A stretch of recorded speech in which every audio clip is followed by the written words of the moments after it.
Testing. You're on. I don't want to push the button. We're going to call the meeting to order. Mr. Collins, can you do a roll call? Yep. You didn't say that. Don't even. Roll call, please, Mr. Calavita. Dr. Genovese. Here. Dr. Lilliston. Here. Mr. Peters. Here. Dr. Resnick. Yep. Mr. Slotman. Yes, here. Dr. Stiliano. Here. Dr. Wilson. Here. We have a quorum. Okay, great. The New Jersey Open Public Meetings Law has enacted to ensure the right of the public to have advance notice of and to attend the meetings of the public bodies at which any business affecting their interest is discussed or acted upon. In accordance with the provisions of the Act, the Hopewell Valley Regional Board of Education has caused notice of this meeting to be published by having the date, time, and place thereof communicated to the Hopewell Valley News and the Times on January 7th, 2025. This meeting notice was also sent to Comcast Cable and Verizon Fios.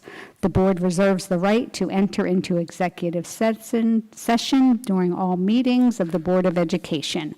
This meeting is being recorded for the purpose of board review, for future reference, preparation of the meetings, and viewing on YouTube, Bulldog TV, and the school district website, hvrsd.org. Please stand for the flag salute. I pledge allegiance to the flag of the United States of America and to the republic for which it stands, one nation, under God, indivisible, with liberty and justice for all.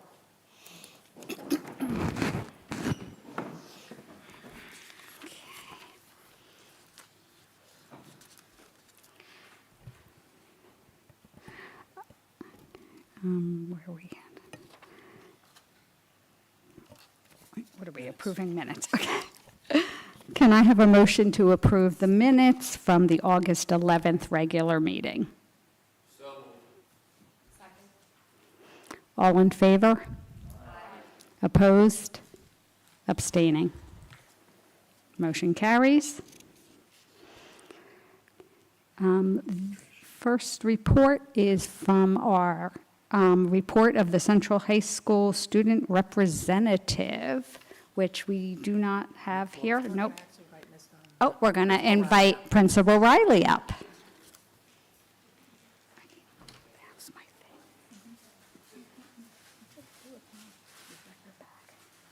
Principal Riley, you missed the students so much, you decided to go Back in the day, Dr. Resnick, I actually was the representative on the school board. Of course you were. One of my very, very favorite things about high school. But since I haven't been invited back, I am really excited to introduce one of our student representatives for this year to all of you. Her name is Eileen Zhang. She is a current senior here at HVCHS. And one of my very favorite things about her is the fact that she is multi-talented and multifaceted. She's absolutely brilliant. One of our National Merit semifinalists. You'll learn more about her and the rest of them at the meeting in November, which I'm hoping you'll invite me back to. However, in addition to her amazing test-taking skills, she's also incredibly academically driven in a range of different ways. Who takes AP French, AP English, AP Environmental Science, and another AP Science, and has equal amounts of interest in all of those things? She's really impressive. She is also impressive because of her commitment to the environment and her commitment to our community. She is one of the on-site managers for the Pennington Farmers Market, and she is also a land steward intern for the Friends of Hopewell Valley Open Space. So her commitment to not only trying to improve the environment for everyone, but also really bringing our community together through those efforts is something that's really commendable. She's an asset to our student council, and I'm excited that she'll be joining you this year. Thank you for your time. Awesome. Thank you. She'll be there next time. Are you going to introduce the other student rep, or we're going to do that next board meeting? If I could do that at the next board meeting, that would be Yes. great. Because I know Thank she you very couldn't make it much. today, so we'll Yes. definitely, but could you share her name with the board, just so they can? Grace Corbeline will also be joining us as our second board representative, and I have a laundry list of wonderful things to tell you about Grace. We can do it now if you'd like, but I was hoping she would be here to hear all the wonderful things. No, I think So she wants to hear If you don't it, mind, yes. we'll pause on that one. Thank you, I appreciate it. All right. Thank you so much. Awesome. Our board president, as you have noticed, is ill tonight, so we are going to forego our president's report, and I will hand it over to Dr. Treese for our superintendent report. Thank you.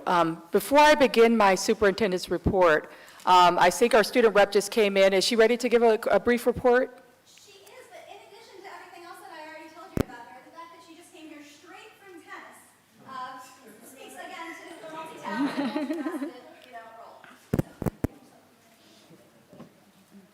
Yes, we're going to give you a minute to get set, and while we're doing that, we have some other special guests that I'm going to go ahead and introduce while Ms. Zhang gets comfortable and gets ready for her report.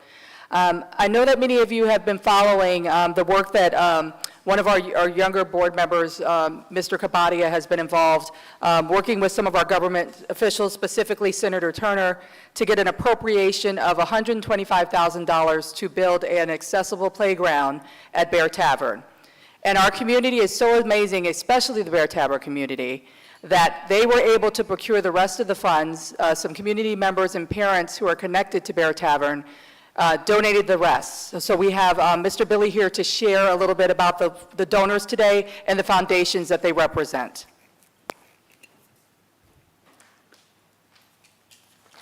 Good evening. Good evening. Just really quickly, we are very blessed to have with us tonight Mr. Andrew Waller. Mr. Waller represents the First Day of School Foundation, and I want to thank them for their generous gift. Mr. Waller, come on up here. Come on. Everybody should see these people. Yes. Their daughter Ryan is a student at Bear Tavern. I believe they have 2 high schoolers as well, Andrew and Suzanne Waller. And also here tonight is Mr. Morehouse and his mother and father, George and Elizabeth Smith Foundation. And I want to thank them for their generous gift to help us get this playground started. Come on up.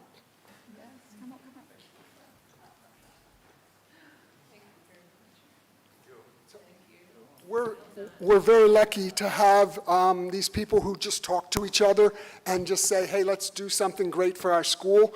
And I also wanted to make sure, I know you already said it, but thank Mr. Kapadia for getting this ball rolling and the playground started to secure the funding. So Bear Tavern is very grateful for the amazing donations and grants, and we look forward to the day, hopefully this spring, when we can invite them back for ribbon cutting.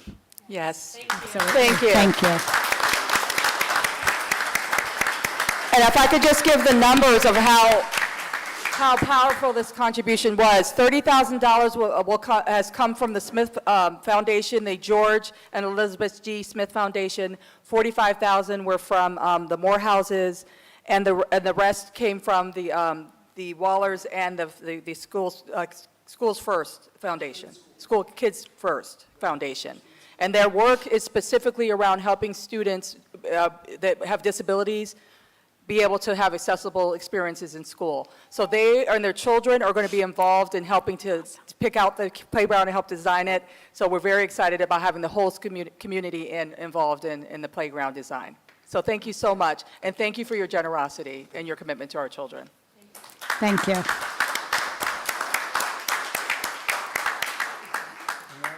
While we're here, let's accept the donation while they're still here. Okay. A motion in a second. Okay. Accept. I need a motion and a second to accept the donation. Motion. All in favor? Aye. Any opposed? Abstaining? Motion passes. Okay, thank you. So, Thank you. Thank you so much. Good night. So I'm going to go ahead and give my superintendent's report. We have a lot on the agenda tonight, but there are some things that I want to lift up before we kick off the rest of our... Oh, I'm sorry, you ready to go? Okay, sorry. Yes.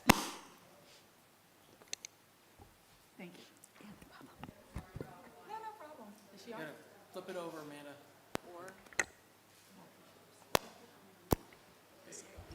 Okay, perfect. Okay. Again, sorry for my late arrival, but my name is Eileen, and I'm a senior at H3CHS.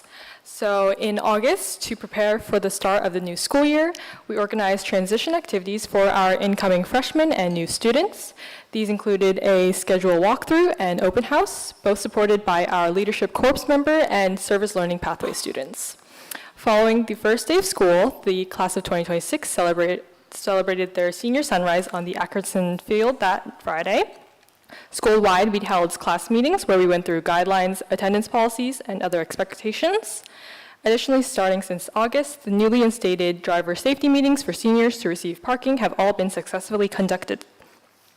All sports and fall extracurriculars have also successfully started up, again, alongside the school start, from girls field hockey, girls tennis, cross country, soccer, marching black and gold, color guard, girls volleyball, and football, who are all carrying out their scrimmages, cap practices, and games. We wrapped up last week with a football win against Notre Dame on Friday. Coming in the second half of September, we will have the activity fair to encourage all students to participate in the many clubs available in the high school. Next week, we will start the first Spirit Week of 2026, culminating in the fall pep rally that Friday. Saturday, the 27th, will then mark the first ever alumni reception in the morning, and then the homecoming dance at night. Thank you for everyone's time.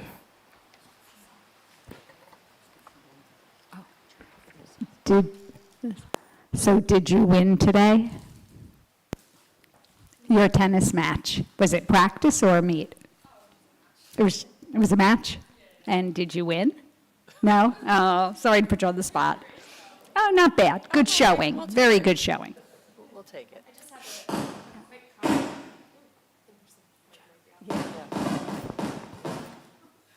Maybe I'll try to speak loudly. Is that okay? Turn it over and see if it, and put it on auto.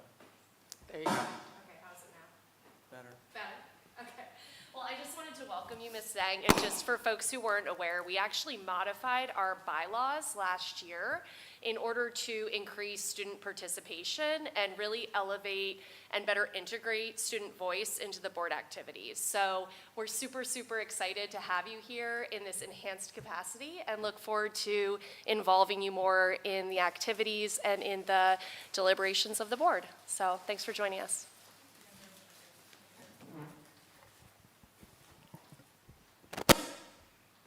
Thank you so much. And I know in your extended capacity, we're asking that if you can stay until at least the first public comment, but we know this is your first meeting, and that the two representatives will be alternating because they both have very packed schedules. And so this will give them an opportunity to weigh in on some of the things that we're doing a little bit more. And we're going to be inviting members, the two members, into some of our committee meetings, especially when we're making decisions that are specifically about students. So you can get to weigh in on that as well. So thank you so very much for coming tonight. So I will go ahead and start my superintendent's report. Again, I will keep it brief because I know we have a lot on the agenda this evening. So I just wanted to give you an update on a couple of things, mostly the referendum. So Mr. Calavita. So we have been getting out in the community. We have a large outreach calendar, and I know that you've seen me at a lot of events and our board members. We will continue to get out at back-to-school nights. We'll be at the Harvest Fair. We were at the Hopewell Carnival. I was at a senior citizen picnic recently with one of our community relations parents that are volunteering to get the word out. You should see lots of posts on social media that we're putting out as well. While we cannot engage with some of the back and forth that goes on, we're making sure that we're posting on our social media, and there are some parents that are, and community members that are part of our Get Out the Word campaign that will be posting things like visit our websites or trying to get the facts out to the community. We also are publishing many articles. If you check the Mercer Me, Hopewell Express, we're trying to make sure that we're putting out lots of articles that are published by us, but there are also many articles that are letters to the editors that have been published by some of our faculty, and I believe some parents are also writing some very soon. I had a mini town hall at Bear Tavern on Friday. and I also attended their picnic, and we will be having a larger virtual town hall, which I'll show you the save the date on the last slide, and this slide deck will be attached to the agenda for anyone who is not here when we publish this. And we've been pushing it out in email to folks, but we know that everyone is not on our listserv as far as they're not parents. So please feel free to share the save the date for our virtual town hall with any community member. Anyone can attend and have their questions answered. We're doing a Zoom webinar so we can take large numbers of people. And please feel free to send us questions in advance. And we will also make sure that we cover those things that we're hearing over and over again in communications and social media, or that's coming through emails to me or the board. And then finally, we'll be offering lots of alumni tours and visits for those people that have graduated who still live in the, from our schools and still live in the area. There's a lot been going on through our centennials, our 100-year celebrations of Tollgate and Hopewell Elementary. I know they're already offering tours to some of the folks that are still in the community that attended those elementary schools. As a matter of fact, Tollgate, at the opening first day of school, when they had everyone back on the blacktop in the back, we had 3 women who had gone to Tollgate, one of whom grandfather was responsible for the district looking like it looks. He was part of the first, expansion of the district, so it was amazing to have them there. We're still looking for the time capsules, though. We can't find them. We're doing our best. So if anybody knows where they buried them, we've dug everywhere. We've had the metal detectors out. We can't find it. So we're doing what we can. So if anybody knows where that is, please let us know. I don't know if anybody's still around, but we can't find the time capsule. But the kids will be doing a new one, and we'll do a better job of keeping track of this one. So if you want to go to the next one. So what's proposed in the referendum vote? The referendum vote will be on November 4th during the regular election. We have 2 proposed questions. I put flyers on everyone's seat, so if you can't see that little teeny tiny writing, because I know I can't from here, you have a flyer that has the questions on it and more detail about the projects. And if you turn the flyer over, the tax impact, the general idea of what the tax impact to you based on whether you vote 1 question or 2 questions, and based on what municipality you live in, whether you're in Hopewell Borough, Pennington Borough, or the township, that will give you a general idea of what the tax impact will be. You can go to our website, which is also on there if you scan, and click on the tab at the top that talks specifically about the proposal. And there's calculators in there. There's a link to find out what your appraised value of your home is. Folks have asked for a calculator where you can just plug in and get that instantly, but because there's 3 municipalities and 2 question variables in there, we would have to have 4 calculators to do that. Although we're working on trying to design those, it's cumbersome to try to create something that's going to give you 1 complete answer, so we're trying to give you, as best as we can, an idea until we can maybe identify a way to do calculators. But in a nutshell, the 2 questions are divided into 2 in this way. The first question is the cost of just the building integrity critical infrastructure systems repairs that we need. So this is HVAC, this is repairs to our doors, our building structures, like our wells for Timberlane and Bear Tavern, things that if they were to fail, they would cause a catastrophic failure that would maybe cause an interruption to school, or it's a risk to our students if we don't repair them. Those things are going to be matched by the state up to 40%, which will mean for us $20 million that we will get back as taxpayers, that you'll get relief. We have to bond out the whole amount first, and then they will give us $20 million back. That's the only way you can access the state funding, is by going to referendum and asking for it in this format. So when folks are asking us how are we planning ahead, this is how districts plan ahead for facilities challenges, because the way we're being funded now, it's very, very difficult to save enough money out of your operating budget, which is very limited. We're capped at 2%. Most of our budget is tied up in faculty and staffing. That's 90% of our budget. You're saving from year to year, and the projects really, you start putting off things because you can't afford to fix them. And then when you have aging buildings like we do, then it catches up to you to a point where you can't wait because things start just failing. Again, I just shared that we have 2 buildings, 2 schools that are 100 years old. So is your board office. Your board office is 100 years old as well. This school, the middle school, and Bear Tavern was built in the 60s, and they still have a lot of the original infrastructure. And then the newest school is over 20 years old. So a lot of times, we're getting really behind on these projects.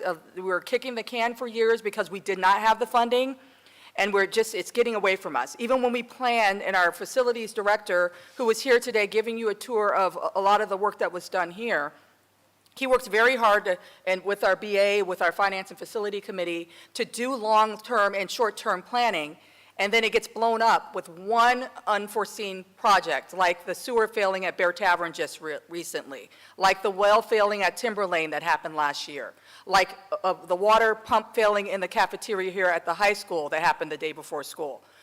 Galvanized pipe failing in the parking lot here and then flooding not just our parking lot, but the library next door. Those things I cannot plan for. There was also a galvanized pipe that burst at the board office that we couldn't plan for. It's over, it's a 100-year-old, right, pipe. So those sorts of things really throws a wrench in our projects, not to use a pun. So the only way to really get ahead of it is to do a referendum. That's why you see other districts in New Jersey doing these, and they do them every 3 to 5 years. This district has not had the culture where we've done referendums, and we're really in a place where we don't have the option to not avail ourselves of these funds, because the only way we can access these funds that you as taxpayers pay into anyway is through a referendum. Now, the second question is the expansion. This came out of our many, many discussions that we had after our first failed referendum in September, where folks said, it's just too much money when we asked for the $87 million. So we split it into 2 questions, breaking it down in what was covered and could be matched by state funding and what would not be. The growth that we're experiencing in this community, though we are feeling the impact of it right away, parents are feeling it right away, is not covered by the state. So though they'll cover a little bit of the drainage process on one of these builds, generally it's not covered. So the 2 additions that we're proposing to deal with the increased enrollment that we're facing, and to also get rid of the trailers outside that are really, to me, a security risk. I don't like the idea, especially in this day and age, where school shootings are becoming so frequent, and weather is becoming so volatile. The idea of having students still outside in trailers that have been there for over 30 years. Miss Riley shared that she actually took classes in one of those trailers when she was a girl. So they've been there that long. It's time for our students to be in the building. Yes, she was in the trailer, y'all. Okay, taking a class. Yes. Yes, okay, yeah, there were music lessons because music teachers didn't have classrooms back then, and you took it in the trailer, right? So those trailers have been there that long. So that's really unacceptable to me, and I think most of our parents here too. So Bear Tavern and Tollgate both have proposed additions that would add 10 classes, though they will be equipped to accept any grade level, including preschool and kindergarten. I know that was also a misconception. Those aren't the only grades that can go in there, but we're equipping them to fit for any kid, because you cannot put kindergartners or preschoolers in a classroom that does not have a bathroom. It's against code. But you can put a 5th grader in a classroom with a bathroom, right? So we'll make sure that we are equipping those so that any grade student can go into it, so we can take students that are coming, no matter what grade they're in. So I know that there's a lot of misconceptions in the community that I've heard as I've been going around on our tours with our board members. The first is that there is this idea that the district has not been and has not had a plan for growth. And that's not true. The first plan and the biggest plan is to build, right? And the only way that I can build is through a referendum, because I don't have the funds for that. So in September, when we went out to referendum, one of the things that we all talked about a lot when we were trying to get the information out about the first failed referendum was the need for expansion, because we knew students were coming. And I think there was an idea that this would not have the impact that it has on the district. The demographer report showed a low report, a medium report, and a larger report of students, and they suggested then that we would have students that were unhoused, meaning we wouldn't have enough room based on the way we currently operate and our current programming, based on the enrollment coming. And it is coming now. Our class size is coming up, which we knew. The referendum failed. And so that's why we're coming back again. If we don't build, this is going to continue to be a problem. It's also a problem financially, because the building issues that we have are one problem. The second problem is our general operating budget is not fully funded by the state.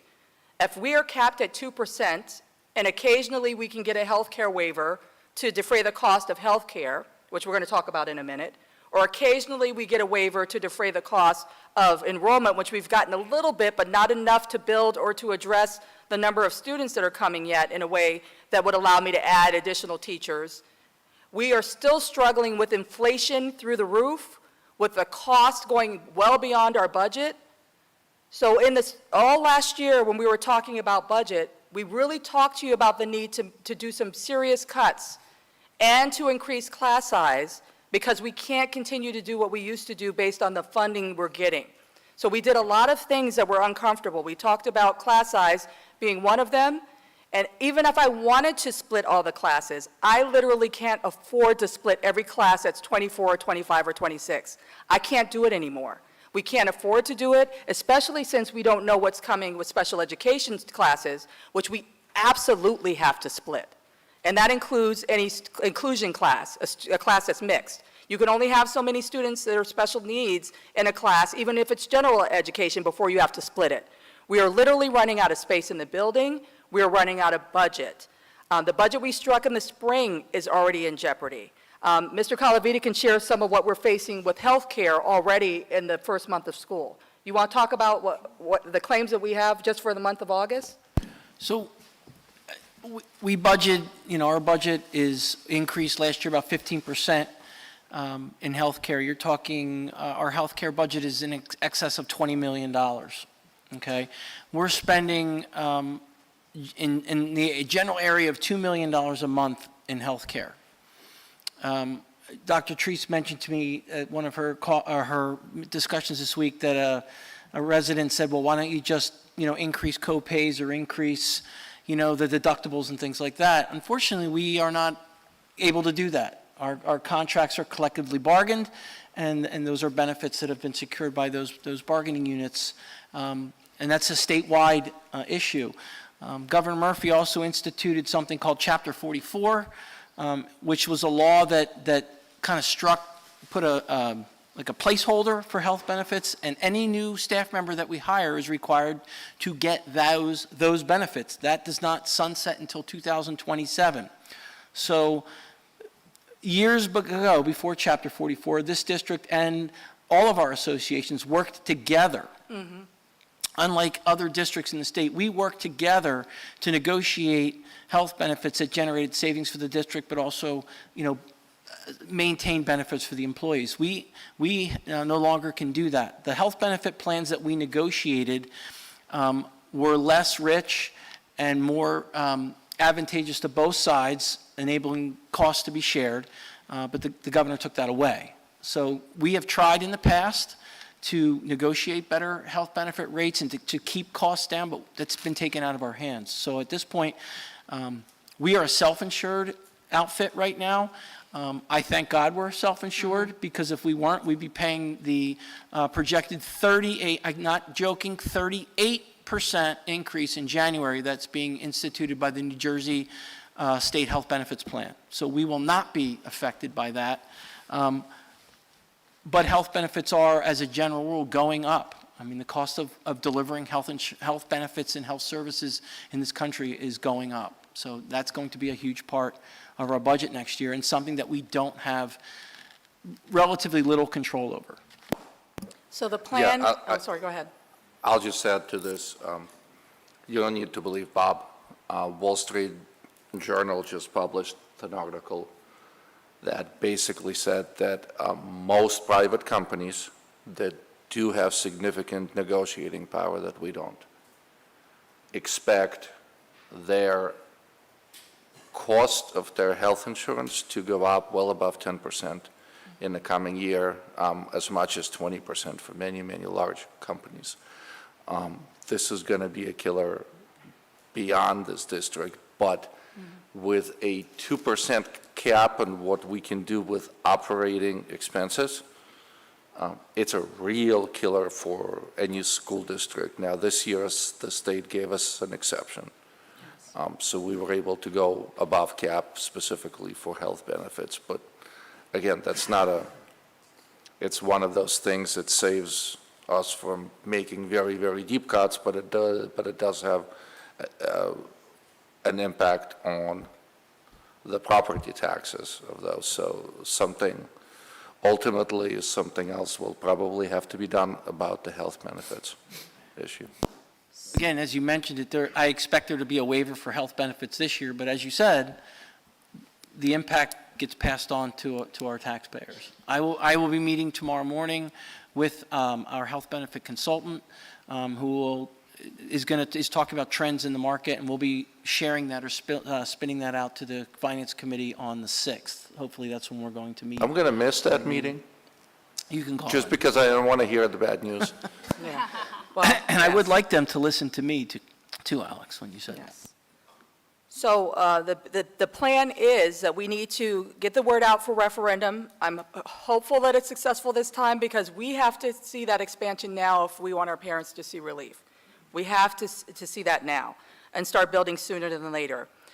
We've already started some minor redistricting, but we're going to have to look at more comprehensive redistricting for the 26-27 school year. So we are working very closely with Hopewell Township. I have asked them to help us fund, and they've agreed a new study, a demographic study with the same demographer, based on what we're currently seeing with the way folks are coming into the district. So now we have an idea of what it looks like because they're coming. He's also going to explore any proposals that they have in the future for expansion, in addition to the expansion that may or may not be proposed in both boroughs. They will look at all of those numbers and the possible impact that it could have to the district. And I've also asked them to give us a report on what redistricting could look like for our elementary schools, all 4 of them. So we have to do a shift, because what I cannot do is shift students from Stony Brook necessarily, and depending on where the houses are, and way over at Bear Tavern over to Hopewell Elementary. That creates a transportation issue, and kids being on buses for over an hour, which is not ideal either. So we're going to have a really more comprehensive study done. Having more classrooms at Tollgate could help, will definitely help, and having more classrooms at Bear Tavern will definitely help for us to be able to do that, take a scalpel approach to redistricting versus a hacksaw where we have to say, okay, whole swaths over here at Tollgate need to go to Bear Tavern so that we can shift things over from Stony Brook and from Bear. What is tough is that we're having enrollment increasing, but it's increasing in concentrated grade levels. If there's 3 siblings and they're all coming in, and there's several coming in first grade, and then there's a 5th grader and a 2nd grader, I can't split up a family, and we can't have people crisscrossing across the neighborhood without adding a bus I can't afford, right? We've already added another route. So we're trying to do it in a way that's reasonable, what makes sense, and understanding there's only so much splitting of classes I can do because I'm just eating into a budget that's already struck, and that means I'm going to have to take away programming or something that we have budgeted for later in the year because I'm not going to have the money left. The money that we budget for is it. We don't grow money because we decided to add more people. We struck a budget based on the teachers that we had at the time and what could be a possible growth, but we're well beyond that because of some of the costs that are coming up with healthcare, with the cost of inflation for just buying things, with repairs. It's just getting untenable.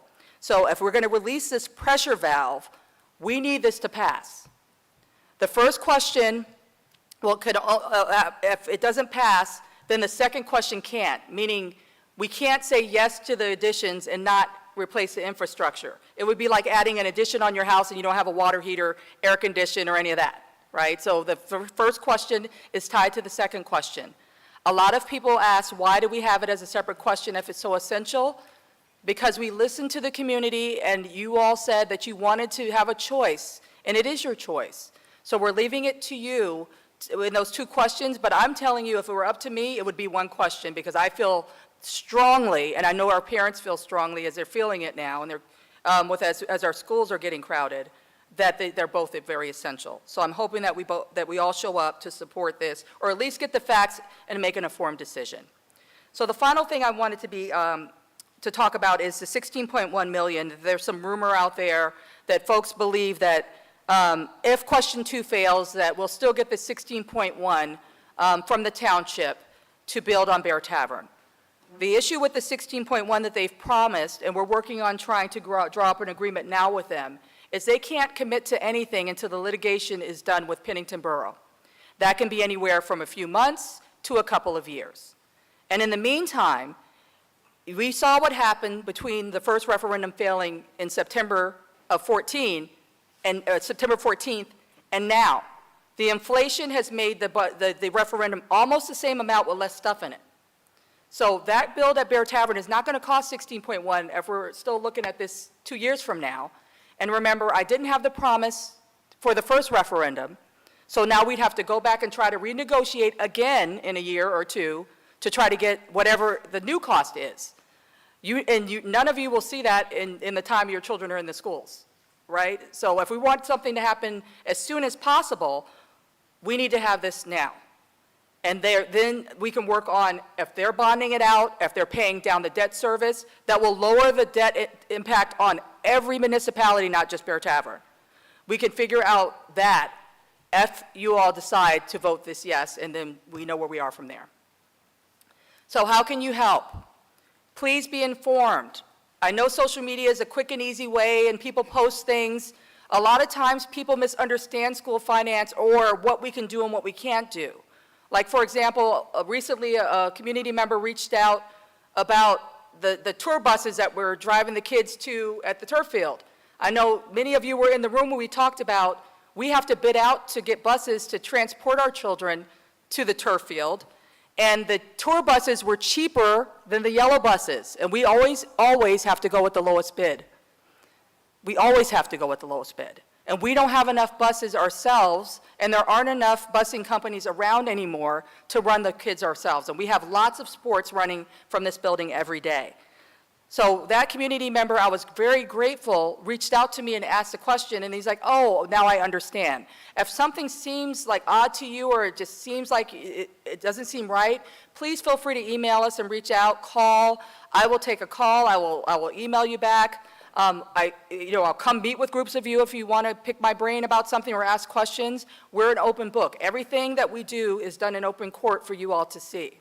So please go to the website or just call us up if you don't want to try to navigate the website and ask your questions. Come to our webinar and ask your questions. We try to put it in lay terms so that you can understand the very complicated way that we have to operate and purchase and plan for things in school districts. It's not the same way that you have to deal with your own housing, your own house, and your repairs for your house. We have referendum tables at every back-to-school night at all these events. Come up and ask questions and volunteer to help. I got a few emails today that parents wanted more kindergarten paras than I can afford to give right now. Because again, we have to prioritize for special education, and we also have kindergarten paras that really I shouldn't be adding to a kindergarten class until they get to 25. And we don't have any kindergarten classes at that size, right? But we still have them in this district, but I can't continue to add them. I don't have the money, and if I did have the money, I probably couldn't even hire them anyway. They're hard to hire, and then when we do have someone that comes in, the priority is an IEP first. So volunteering and coming in and being a mom in a kindergarten class and supporting us, or a dad or a caregiver, is also extremely helpful. There's a fingerprinting process you have to go through if you're going to be with our kiddos, but we would love to have you to come into the classrooms and help and support in that way. I was just going to add that another question that I see a lot from the community, and I think it's sometimes confusing, is that the budget for all of these referendum items, that people think that once we pass, the 58.4 million, then we can do whatever we want with that money, that we can do a bait and switch. And that absolutely is not true. But I hear it over and over again on social media that, this might happen and we're going to pay for staff or administration. And the fact is that the state is very rigid and oversees every penny of that, and we can only pay for what we put in the referendum from the beginning.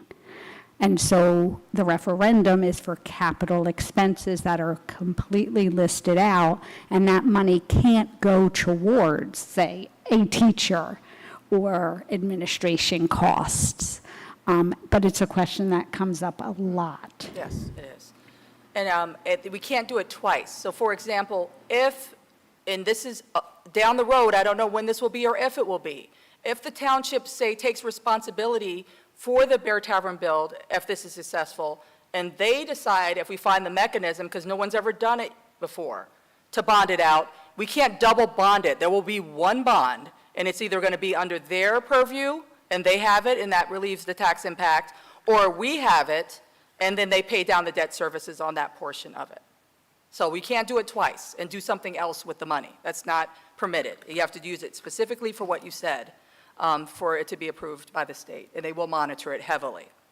So the last thing I wanted to show is I did say, please be informed, and I will push this out in my superintendent newsletter, but I know everyone doesn't get that, and we have published it in the newspaper, and it will be in the newspaper in the Mercer Me. This is the date of the virtual town hall. We will record it and post it on social media for you once it's done. We'll try to keep it to an hour because I know folks are very busy. But please send us your questions ahead of time. I will make sure I cover these things, again, that I just talked about today, and things that we see that are kind of trending on social media, or emails that I'm receiving or your principals are receiving, or the board. We'll try to make sure that we get the information out as much as possible. Also follow us on social media or visit our website. And all this will be attached to the agenda digitally, so you can just click on those links and register to come. So would the board members or the finance facility like to add anything before we move on? Okay. Any questions? All right, thank you. Awesome, thank you so much. Next, we are going to have the Climate Action Committee give a report. Ms. McGrath?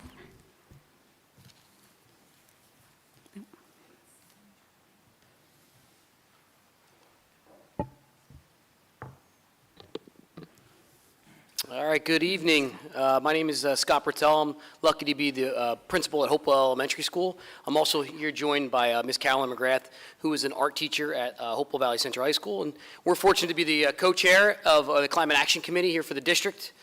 Before we begin with our presentation, I would like to kind of maybe figure out, I don't know what's going on over at Tollgate, but Hopewell Elementary School knows exactly where their time capsules are at, and we'll be successfully digging them, all right, later this year. All right, so hopefully Ms. Principal Lori isn't paying attention right now tonight, because I have a meeting with her at 9:30 tomorrow morning. All right, so before we begin, a little bit about the Climate Action Committee. This is just kind of like a highlight or a showcase, really, of the fine work that a lot of members have done over the course of a year or so. You know, behind me are the subcommittees that we have, and you'll see they're broken up between the education, transportation, food and waste, resilience, as well as the facilities working group. Those are certainly the areas that we spend a lot of our time working on. And you can see, for the most part, we've pretty much had every single subcommittee report reviewed and approved by the board. So we appreciate that.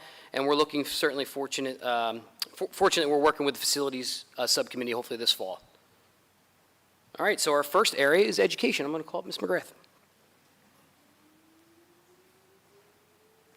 Thanks so much for having us. We promise not to take as much time as the slides look, but we did, I ended up just leaving them as is because we'd really like the board to see all of the work that our committee members did this year. One of the biggest areas was in education. I'm not going to read all of the things that are up there, so some of those we'll just kind of skim over, but each action area is broken down into sort of sub-actions.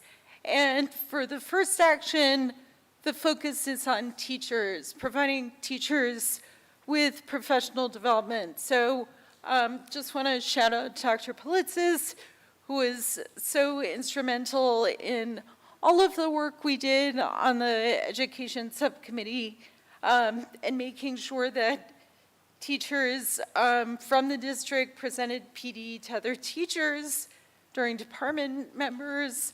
She also was very kind to put content in the curriculum newsletter, which you can see on the next slide. Just some examples of things that go out to teachers, went out to teachers in the district about best practices for teaching climate change and some ways that teachers in the district are teaching climate change across disciplines currently. Going forward, we had a specialist from NJDP work with our STEM teachers, and Next Yes Club worked with the faculty at Timberlane and the high school to present professional development on climate change education. And this was for an S Day that was last March, I believe. And so the students prepped essentially the faculty for it and got everybody energized. And the teacher education cohort shared lessons to the faculty. And so we did that for a day last March. It was super successful.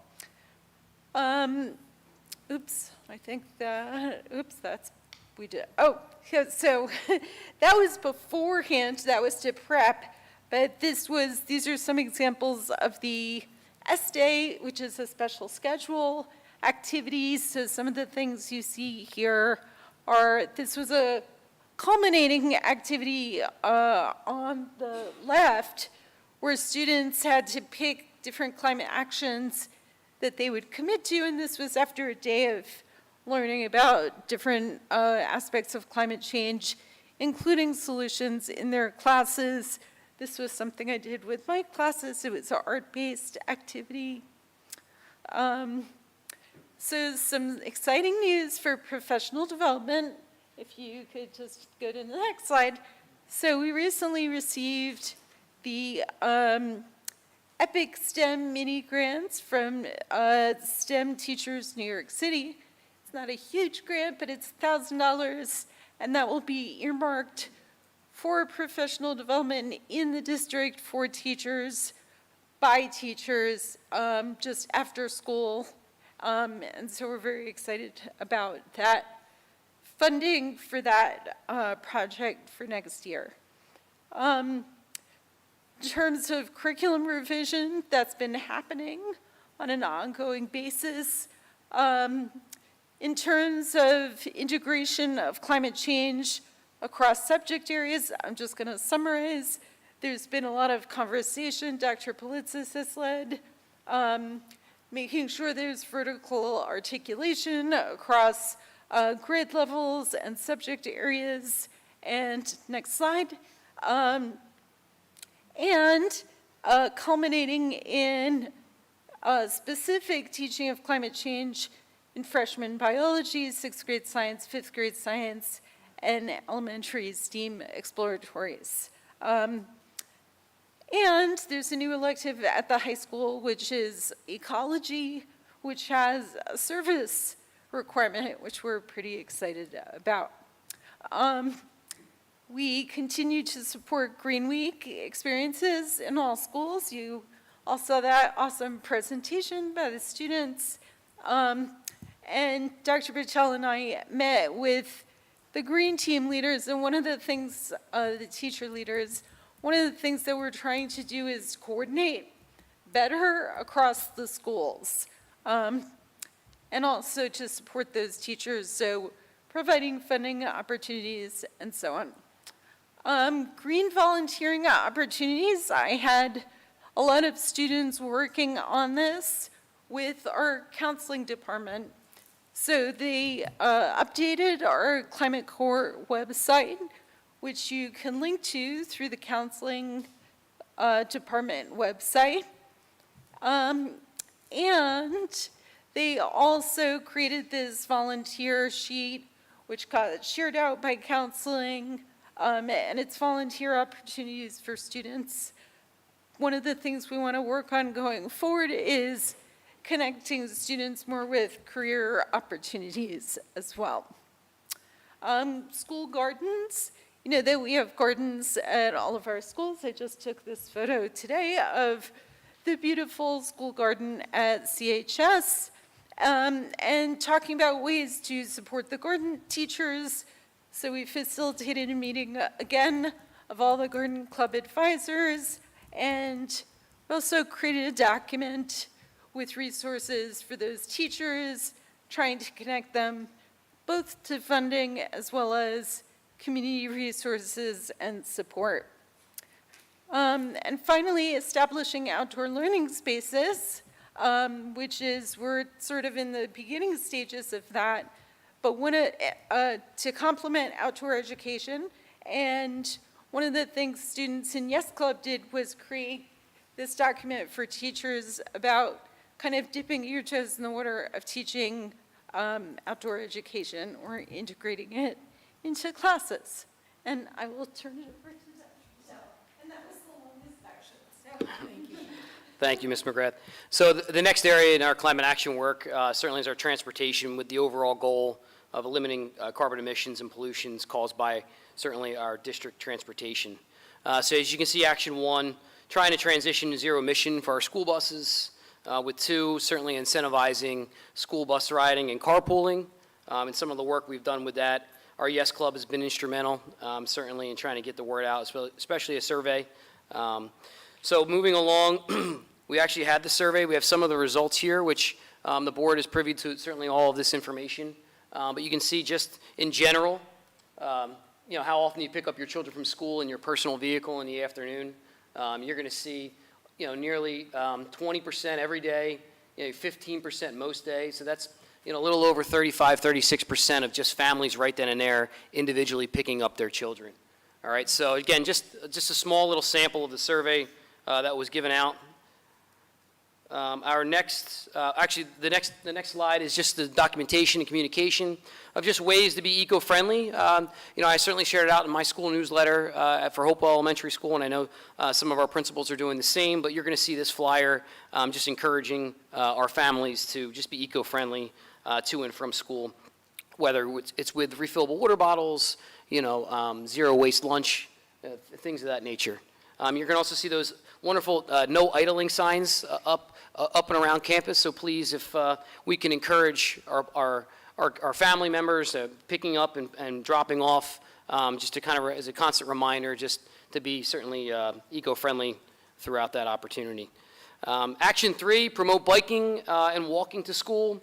I'm sure you've seen, you know, in some of the elementary schools, our walk, bike, and roll to school days. As you can see on the slides, in the pictures, there's actually a Hopewell Elementary School walk, bike, and ride. Quick shout out to Gabe. Thank you, Gabe. There's Stony Brook. There's a picture of there. So kids love it. The family members love it, and even the neighborhood loves it. You know, when we're kind of going by them, they just love seeing the kids out there. Again, promoting biking and walking to school is another action that we're working on. Our anti-idling laws, which I touched upon. And then the next work is really talking about kind of our district maintenance vehicles, trying to transition them to zero emission models if possible, improving our traffic flow, looking at possibly doing a traffic study with the students involved, possibly looking at installing electric vehicle charging stations. We worked with the township to kind of find out what's necessary for that. So there's a lot of work in transportation still to be done, but we're taking the necessary steps for that. The other topic certainly that I'll cover is our food and waste, with the overall goal working towards zero waste in all school operations and promote climate-friendly foods in our school cafeterias. Action 1 is eliminating sources of food waste in general. So we're looking at, again, working with our green teams to making sure that we're conducting waste audits, so students can see in maybe the beginning and the end kind of really what we are wasting and hopefully reducing. Again, reducing our waste stream contaminations, making sure our compost is going where it should be, making sure, you know, the necessary, you know, recyclables are going where they're supposed to. So again, really kind of looking at that. We work certainly with a company trying to get more fiscally responsible composters, either in district or just at least on one site. So we're certainly working with the board on that and researching those ways. offering more plant-based meal options, trying to offer more in-season local food and organic foods, reducing and working towards eliminating plastic utensils and dishware as much as possible. And our green team, hopefully our leaders are looking into all of that and working certainly with our cafeteria staff and certainly the district. Number 6, reducing and working towards eliminating plastic packaging, which I know Pomptonian has been great to work with, and we're looking to continue to kind of work and improve in that area. Reducing and working towards eliminating all of our bottled water. Again, there's refillable water stations in, multiple refillable water stations in each of the buildings. So continually promoting that. And then our last action, certainly reducing our overall school waste and switching just to more sustainable products. All right, so up next I'll bring up Ms. McGrath for our resilience. Okay, so our resilience committee is kind of separated into 2 parts. It's both to prepare school buildings and grounds. And I remember Dr. Treese mentioned a while ago about, the extreme weather that our school buildings are having to deal with, but also to prepare students mentally, emotionally for those disruptions. So one of the things that our committee, this working group, did was to generate a list of resources, share them with Dr. Treese, specifically about recent events such as wildfires, drought, air quality issues, which Dr. Treese shared in one of her newsletters. So just making sure that that information is available to families at times when elevated risk might be happening. So one of the things I'm really most proud about that happened this year was students from Yes Club created a presentation for elementary school students talking about climate change and talking about their feelings about climate change, and then transforming those feelings into empowered actions. And we went to all 4 elementary schools. I think I had 16 students. It was a little chaotic in terms of scheduling, but it was so incredibly rewarding, and we did a few different grades, 3rd, 4th primarily, and it was just really a wonderful, positive experience, especially for our students, but I hope also the students at the elementary schools. So we're hoping to do more things like that in the future. Scott and I also met with someone from CREW, which is an organization that helps organizations like schools and community organizations respond to extreme weather. So we've been in conversation with them.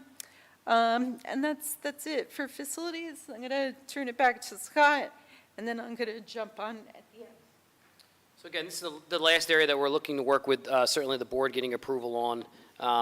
But again, our actions are certainly, the overall goal, decarbonizing schools and preparing them to withstand worsening climate change impacts. So action 1, like we just said earlier, decarbonizing school buildings. Action 2, maximizing our opportunities to advance these goals during renovations, maybe like during the referendum, hopefully that passes, new construction and end of lifespan facility replacements. 3, certainly reviewing and expanding the efficiency of our conservation practices. So, a lot of this certainly, yes, at the board level and the community members that we can work with, but certainly our students have a voice in all of this as well. So our last action is, Carolyn's going to come up and talk about our 4th action. Actually, 3rd and 4th. So we also wanted to include our green teams, student green teams, in water and electric efficiency practices. So that's something that we talked about, the green team leaders. And the last thing I wanted to mention was the incredible efforts of Mr. Drew Lloyd, who's in the back, and Dr. Steve Tordo, respectively, from the Watershed Institute and Mercer County Planning, who have done a massive amount of volunteer work for the district, completing a stormwater review of all 6 campuses, and created recommendations that they would like to share in more detail with the Board of Education. They created 3 different tiers of recommendations, so things that could be done fairly inexpensively, slightly more expensively, and then more expensively. And again, we're happy to share this with you, and I believe Mr. Lloyd is very interested in following up, especially with the referendum and how those could be considered as part of the work of the referendum. And finally, very excited about this.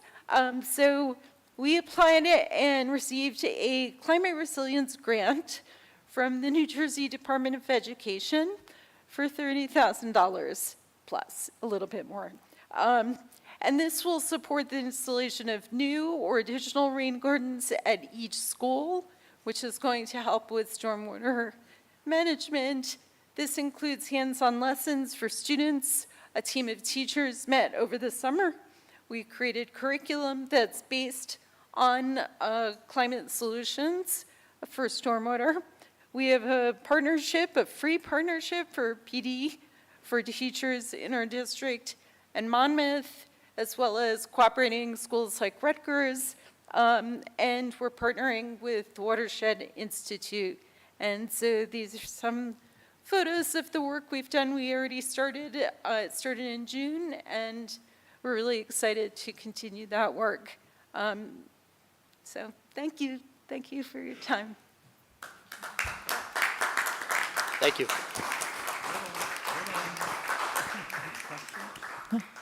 Thank you very much. Does the board have any questions at all? Yeah. Thank you. This is an excellent presentation, and I've been so impressed by the work that this committee's been doing, so really, really appreciate it. I have lots of questions, but I'll limit it to 2. So one is related to the federal funding streams around this work, and I'm just wondering if changes to federal funding streams with the change in the administration have impacted any of the current work underway. So that's the first question. And then the second question may not be a fair one, but I'll ask it anyway, because I understand that the sort of multi-tiered nature of this work is really important, but if sort of based on the research, based on the evidence, we were to really put our resources or energy behind 3 of these recommendations, 2 of these recommendations, what would they be? Where do you think we can get the biggest bang for our buck?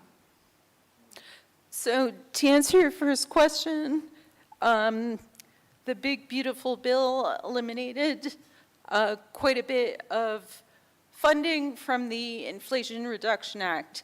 So the Inflation Reduction Act that was passed during the Biden administration had a lot of funding for schools specifically. And there's a website, it's called Undaunted K-12, and they specifically outline the way that schools can tap into money, and it's direct funds, the direct payment goes to schools.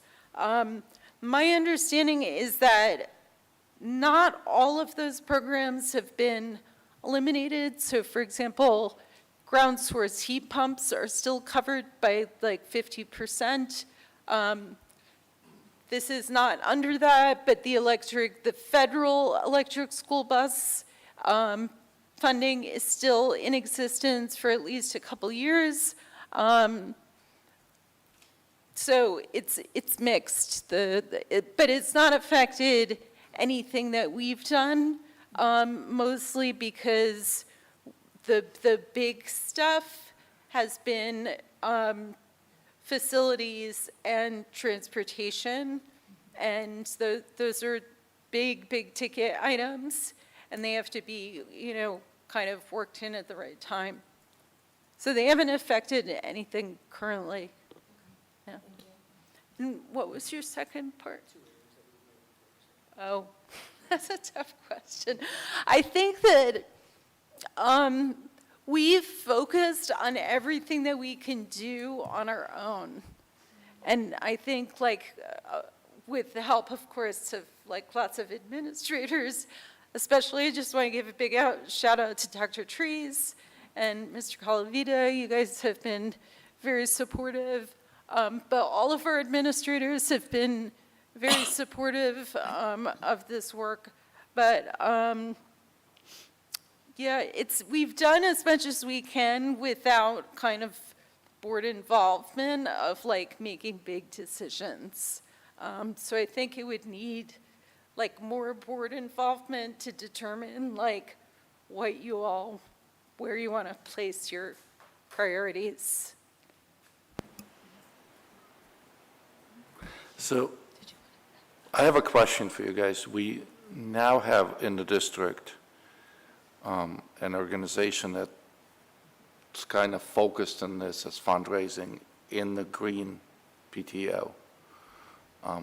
Have you been in touch with them to see if maybe they want to pick a project or two, adopt it, and kind of fundraise to make that project happen? Yes. Cool. They are not at the point of fundraising. We have specifically talked to them about, for example, the grant that we got from the state has a few little areas that we could use a little extra funding for. And so the Eco-PTO comes to our meetings, and several parents have been involved throughout. But we approached them about that, and they said they're not there yet. So at some point, hopefully. Yeah. Okay. So just a final note on this. I am working with a group right now that's trying to get us money for electric buses. We'll be scheduling a meeting with them to, they examined our facility to see if it was feasible. And while it is, it got potential. The issue right now is electric. We don't have it. So I don't have the electric service in place to be able to install the chargers to charge the buses. And they don't give you money for electric service. They'll give you money for the chargers and give you money for the buses, but not for the upgrade to the electric. So the next meeting I'm having is to kind of ascertain just what it would cost to bring in the amount of electricity that you would need to run those. So we're trying, but you know, the last 5 times I've tried to get electric buses, even 1 or 2, they've denied us. And the big reasons for denial, not only are we not in an area, we aren't a district that qualifies a lot of times because it goes to, or a lot of times they go to urban districts where the mileage on the buses works better because they're not traveling 30, 40, 50 miles a bus route, but that they have the electrical in place. It could be several $100,000s to bring in the proper electric to run it. So we'll see what they have to say, but we're trying. Just to go back to, and I appreciate that also, this efforts. Dr. Littleston, your question about like where would we get our best bang for the buck? I do think that, you know, we'd have to look back at, we did the inventory last year with our consultant and looked at all of the places where we are spending or, you know, creating more emissions. I believe it's mostly facilities. And so I think that when we can start to look at some of the newer options for facilities, like heat pumps, especially if those are subsidized, I think that that's where we're going to see our biggest actual emissions reductions from. Yeah. Thank you so much. Appreciate it. So I shared with the board, and we will also post the full 49 slides. They have been very active as a subcommittee of the board, and they continue to really push the district into meeting our goal initiatives, our green initiatives goals. A lot of them are tied to some pretty hefty expenses, but we are constantly seeking funding. There is still funding out there, but it's, you know, for some of the grant writers in the room, you really have to dig and look. But there are still some things that are linked to green spaces and sort of efforts to increase farming and things like that. So there is money, but you really have to look for it, and it's getting further and far between. So the help of an eco-PTO, I just had a meeting with them last week. I know they're organizing to do that, and they're on board with supporting, but as much as we can raise, the better. I was at the FOVOS event last night. The more that people that are really committed to this work contribute and try to fundraise, the more we'll be able to do some of the projects that we have planned. So thank you. Thank you for all of your efforts. I know that was a lot to put into a short synopsis because you've been working hard for over a year. So thank you so much. Okay, so we are going to kick off with our first budget presentation. For those of you who may not attend board meetings all the time, throughout the year, each of our major sort of budgetary components will give a presentation to the board and to you as the community on how we are thinking about budgeting for next year. And so I encourage people, if you miss a board meeting, to go back and look at the videos, because every meeting we will have one of these budget reviews, and it really gives you insight into how the district is spending money and what the challenges might be for next year's budget. So we are kicking off with the Office of Curriculum and Instruction with Dr. Politis. Thank you. Hi, everybody. Good afternoon. I'm sorry, good afternoon. Good evening, and thank you for the opportunity to present today. For those of you who don't know me, I'm Vicki Politis. I'm the Assistant Superintendent of Curriculum and Instruction, and tonight I'll be sharing an overview of the Curriculum and Instruction Office, highlighting our priorities for the upcoming school year and outlining the budget impacts that support this work. This presentation is designed to show how our investments directly connect to student learning and the district's mission. I would like to begin with an overview of what the Curriculum and Instruction Office does. We oversee all instructional programs and guide curriculum development and serve as the district's liaisons with local colleges and universities such as TCNJ, Rider, and Princeton. We also lead a variety of committees, such as the Elementary Curriculum Council, the School Improvement Panel for the district, and in addition, we revise and align standards, supervise staff, coordinate professional development, and manage instructional accounts. To give you a sense of the scope of the Curriculum and Instruction Office, this slide shows how the office is structured. We have supervisors dedicated to each content area, from STEM and humanities to the arts, wellness, world language, and athletics. This ensures K-12 alignment, targeted support, and subject area expertise. Supervisors just don't manage their areas. They also lead professional development in their content areas, and they oversee all of the curriculum for those areas. So as I said, our work centers on 4 main areas: curriculum development, where we design, plan, and evaluate programs for effectiveness; partnerships with local universities with strength in both teacher training and student opportunities; coordination of staff development, which ensures our teachers have the tools they need to succeed; and finally, we seek and apply for grants, which allows us to fund innovation while being fiscally responsible. Every year, the Curriculum and Instruction Office develops 3 professional goals, and these are the goals for this current school year, and they were presented at the opening day convocation that we had with faculty. So our first goal is around responsive practices, which focuses on social emotional learning and building a supportive climate. Our second goal integrates data to drive instruction, which ensures our instructional decisions are informed by meaningful evidence.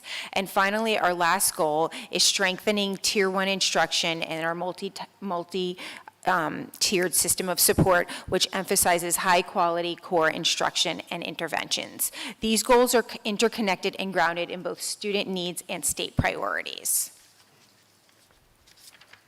Okay, so the next few slides are organized by goals and what we are doing to address the goals. So for the responsive practices goal, our first 4 days of school at the elementary level, we're focused on setting norms and routines. We have a character strong curriculum for, we've just are piloting a tier 2 program, but we've had the Tier 1 program for the last few years. And then we also offer professional development in responsive teaching. All of these programs foster stronger relationships, improve school climate, and support social-emotional learning. So many of these initiatives are actually funded through some of our title monies and our grant support, which makes them sustainable pending we receive title monies next year. So if you notice that the last bullet point has an asterisk, so I've put asterisks next to those activities or explorations which require funding outside of title monies, meaning that the district covers those costs. So for goal 2, on the data side, we are expanding our Linkit warehousing at the elementary level, which incorporating intervention manager, which will also help to support our third goal. We hope to build blended and personalized learning cohorts. So we were on our 9th cohort that is fully run by teachers, and we are using structured data charts to help teachers make informed decisions. At the secondary level, on-course data helps us identify trends and respond more quickly to student needs. The goal here is to ensure every instructional decision is grounded in evidence. So as you can see here, the 2 that are asterisks, the district does cover the cost of those. Okay, and then finally, our third goal focuses on strengthening Tier 1 instruction and multi-tiered system of support implementation. This includes offering instructional coaching sessions with our teacher leaders, offering targeted professional development, and consultant support. These efforts ensure that all students receive high-quality education with interventions provided early when needed. And so as you can see, as of right now, all of our consultant work is being supported by our title or our grant money. One major feature that one major initiative that we're doing this year is we are collaborating with Achievement Network, or ANET, to evaluate our elementary ELA programming and making a deliberate effort to build capacity for new teachers. These steps are about strengthening the foundation of instruction across the district and ensuring new staff are well prepared to succeed in our classrooms. So I'm just mentioning this because our work with the consultants right now is being covered through Title II, and for building capacity, of course, that's additional cost to the district because of the training that we have to pay for. Okay, so looking into the following school year, 26-27, we plan to broaden social emotional supports in partnership with Rutgers Behavioral Health, which we have been in collaboration with them for a few years. We plan on expanding our character education program and prepare for new standards, including, as Ms. McGrath was here, our climate change education. However, it's important to note that some of these may be shifted based on funding. So as you've heard at various board meetings, this is a tough budget year, and we've had to make some decisions for cuts to supplies and curriculum writing, and we might continue to have to do that moving forward. So in terms, so in terms of budget implication, the largest investment in the future year will be the K-5 ELA program, which we plan on rolling out in 3 years. Because we're not sure what that program will be, I don't know an exact cost, so I'm just estimating it would be between $100,000 and $200,000 a year. We also are going to be continuing with Character Strong program, and hopefully that will be able to be paid for through our title funds pending we receive title money next year. Based on the exact cost of these items, though, I do want to stress that I will have to look at my current budget and make cuts likely. I know Bob asked me if it's going to be $100,000 or $200,000 for the ELA program, where am I getting that money? So I'm really going to have to take a critical lens at my current budget. Some of the things I've looked at that we may have to limit or eliminate is curriculum writing, which we eliminated for this current year. We might have to do that again for the following school year. I'm also taking a deeper look at our technology subscriptions to cut those that are not heavily prescribed to or ones that have overlapping capabilities. In addition to speaking more generally, there may be additional cuts to different supplies that we have per department or per building. Thank you. Again, I asked Dr. Plitzis to go through this and bring that up, just so we know, and we've been talking about it, we've been hearing from the government now, the state government that the revenue's not there. We don't know what state aid will hold next year. We don't know what kind of enrollment waivers or health benefit waivers we'll get. We don't know what the board's tolerance will be for tax impact. There have been districts around the state who have shunned the waivers and have gone to keep the tax rate down. That's the big discussions we're going to have, and I know that Vicky's budget this year took a hit with curriculum writing. That was a big cut for her, and we're trying to figure it all out, trying to do more with less, and we just at this point need to identify those areas where we can afford to cut. Circling back to what Dr. Tree said, we have a staffing issue that have to deal with as well going forward. So we're going to have a lot of decisions to be made over the next 6 months. Can you remind me why we're rolling out a new ELA program at the elementary? Sure. Yeah, so currently we are working with a consultant to do an audit of our current ELA programming, because we have a lot of different programs. So we have phonics, we have writing programs, we have spelling programs, and there's a lot of, we have our units of studies, and there's a lot of variety in how it's being implemented and all of these different programs that teachers are using. We would just like to clean that up and make it more streamlined, and also we are looking critically at the units of studies that we currently use to see if the district wants to move in a different avenue. So if I could just really quickly roll back. If you remember the beginning of the so-called reading wars, when everyone was really examining what reading and writing workshop was, whether or not it could meet the needs of all students, and it doesn't, right? You have to have that piece where you're teaching kids how to manipulate and form sound through phonemic awareness. You have to teach them how to read and different ways to build up the mechanics of it before you can go into the reading and writing workshop, especially students that have dyslexia. So we've done a lot of work with training all of our teachers in Norton-Gillingham and making sure they can identify learning disabilities earlier. We have early interventions on that. We also have added it back in those phonemic awareness pieces to make sure that students are learning phonics and how to manipulate sound. That was a separate program that we had to purchase and added on one grade at a time, grades 1 through 3.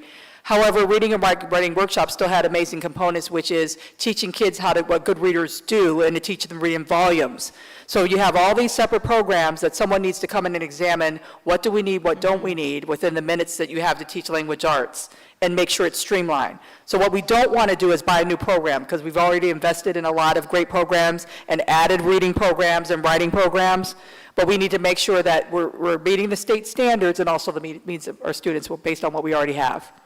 So I'm going to be probably a little too brutally businesslike, but what I'm hearing, and correct me if I'm wrong, is we have a lot of programs, and we're looking for, to figure out how to use all of them better together, but perhaps to identify some potential cost savings where we could eliminate some of the many programs that we have.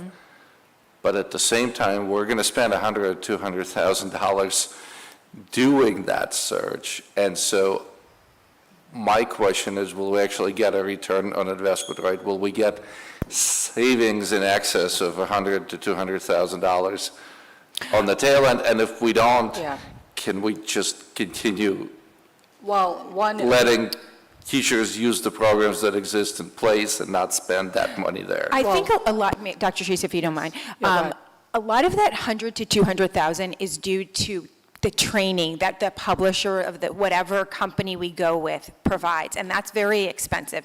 And I think we haven't been very consistent in offering trainings to our new teachers, which has created this inconsistency. And so if we want to make sure that we are consistent so that there is the same education going on at all of the 4 elementary buildings, we need to invest in this training. Yes, and you also need to, it's also the expectation that you do evaluate your programs occasionally. And if we don't make sure that we're being consistent and that we're meeting all the needs of the reader and make sure the program is fluid and there's you just learned that, making sure there's alignment horizontally and vertically, you're going to end up paying compensatory for students that were missing, they're slipping through the cracks. So that's the savings, is making sure that you're meeting the needs of the students, and we're not. So, Yeah. yes, so we have these teacher leader positions in place. Right, and if it's the training that's expensive, can we look into whether the teacher leaders can actually take up the training for the new staff that's coming in?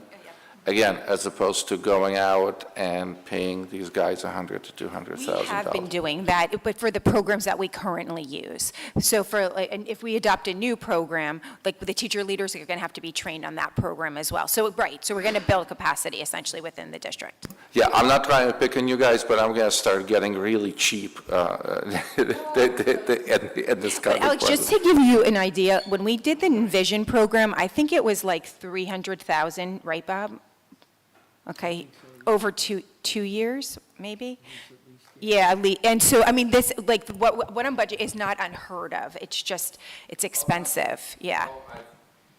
I've been long enough, I know that it's not that it's unheard of or expensive, it's just that if we cannot spend the money here, then we can spend it on something else, and Lord knows there are other things that we could spend the money on as well, yeah. Okay, thank you. Yeah. And just, if we're going to spend money, early reading skills pay off. They pay off 5-10 times what you will spend later on in interventions. Not only reading interventions, mental health interventions. So this is money well spent for our students. Yeah, I was going to say that as well, like teaching children how to read and write and to do foundational math skills, that's where it starts. Right? I completely agree with you, but the reason I highlighted this, right, is this is not money we're spending on a program. This is money where we've got programs in place and we're either training teachers or trying to identify some savings across the programs that we already have in place. So could there be a possibility to be a little bit creative there, right? This is not questioning the programs that we have in place, right? I completely agree that we got to get kids to read as early as possible because everything else will build on that. Yeah, awesome. Quick question.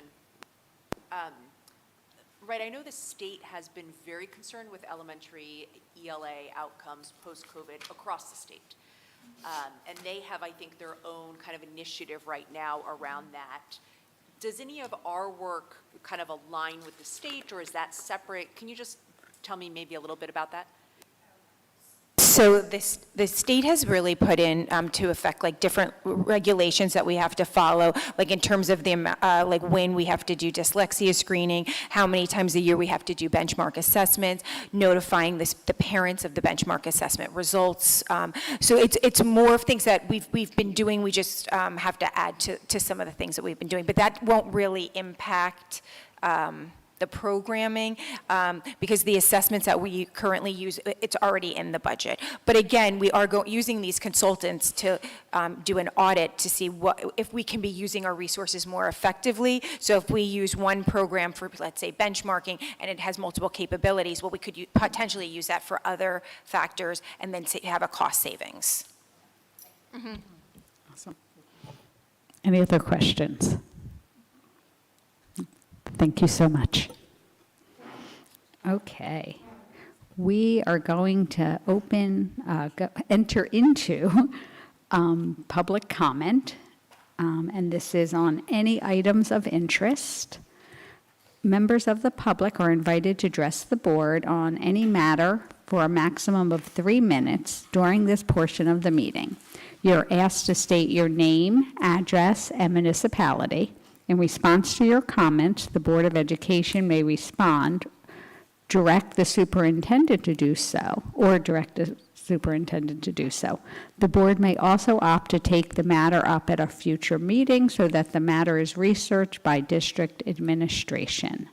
Public comment is now open.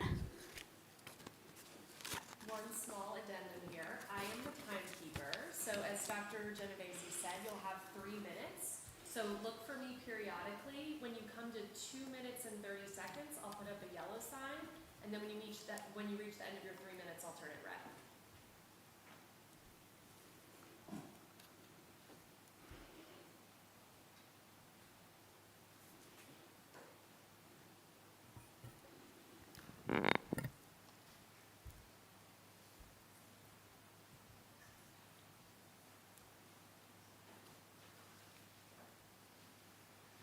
Hi, Sylvia Kosis, 7 Lydell Drive, Pennington, New Jersey.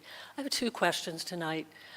In 2022, the Hopewell Township Community Development Department provided information to the board about estimated student generation from the 3 pilot developments when they are at full occupancy. There's a copy of that document coming around. It would be helpful for the public to have, on a monthly basis, a similar chart that indicates the actual number of students generated from these pilots, residential pilots. This would permit the comparison of the estimated to the actual number. Committeeman Kevin Kuczynski, in an article, Financing a Better Future with Pilots, projected that at full occupancy in 2029, Woodmont pilot would generate fewer than 30 students. How many students are currently enrolled from Hopewell Park, Woodmont, and Collections Development as of September 1st, 2025? Will the board provide this information so we can ensure that demographic studies and projections about enrollment from pilot developments are accurate and reliable? Question 2. For the year ending June 30th, 2024, Mr. Colavita prepared an annual comprehensive financial report. His notes included a statement on tax abatements. Your statement seems to agree with the lawsuit filed by Pennington Borough to the state Supreme Court that pilots shift the financial tax burden of funding schools and thus the education of our children onto regional taxpayers who do not live in pilot developments. In another section, your statement seems to agree with the same lawsuit that states that school districts will lose millions in our rateable tax base for school revenue that funds our children's education, pays our staff, provides building, maintenance, and construction, and other critical needs. Mr. Colavita, could you please explain in terms the public can understand what you mean by, in 2023, a portion of the $5,314,271 tax abatement would have been allocated to the district? Does that mean if these properties were taxed conventionally and not with a pilot, that the revenue the district would have received at Hopewell's 57% tax rate would have been roughly $3 million? Thank you.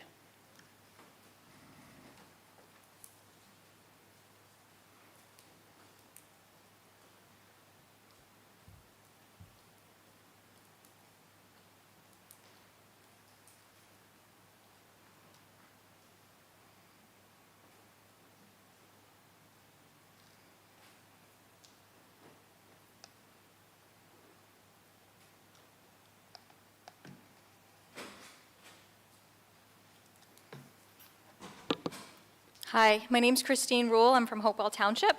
Good evening. I'm here tonight because I have a few questions about Policy 5460 that is up for second reading.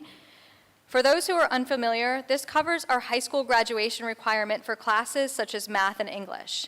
The board is looking to add a new requirement that all students take a class in intercultural sensitivity or service learning in order to graduate. I requested a list of classes that would cover this requirement, and many of them are not currently running. So I would like some clarity, and I have a few concerns. Are they not running because of low enrollment or teacher availability? What percentage of students currently take one of these classes? Isn't requiring all students take a class in this category equivalent to adding a program? What is service learning, and does it have a component that would require students to do a project or volunteer outside of normal school hours? We keep hearing that we may need to cut programs in order to balance our budget, and adding a new requirement seems counterproductive. What is the reason behind adding this? Why not let our children have a choice and decide if they need or want more education in these areas? Has anyone asked the students how they feel about adding this new component? I also have a question pertaining to the referendum. It has been widely discussed that we don't have enough room in our operating budget to keep up with the cost of major maintenance and repairs, and that is why passing this referendum is so important. Maintenance and repairs is an ongoing expense, and you've already had to add new projects since the last year. A few of you have said that the problem is with Trenton, and I would agree with you. If Trenton doesn't make a change to how our schools are funded, won't we need to pass referendums every few years or so? In Hopewell Valley, the average homeowner pays about $15,000 a year in property taxes. The national average is closer to $2,500. And most of us in New Jersey don't even have public sewer and water, trash pickup, a paid fire department, which most other states pay for out of their property taxes. We already pay the highest property taxes in the country, and no one seems to be trying to think of another solution outside of taxing us more. So my question is, can you give us more specific steps on who and how to reach out to the people in our state government that have the power to ease the education funding problem? There was an action campaign to engage the community members with our government, which helped us get a grant for an ADA compliant playground. I thought it was such a great idea to create a template letter and encourage us to participate. Perhaps we can mimic that to help shine a light on the school funding problem. Thank you.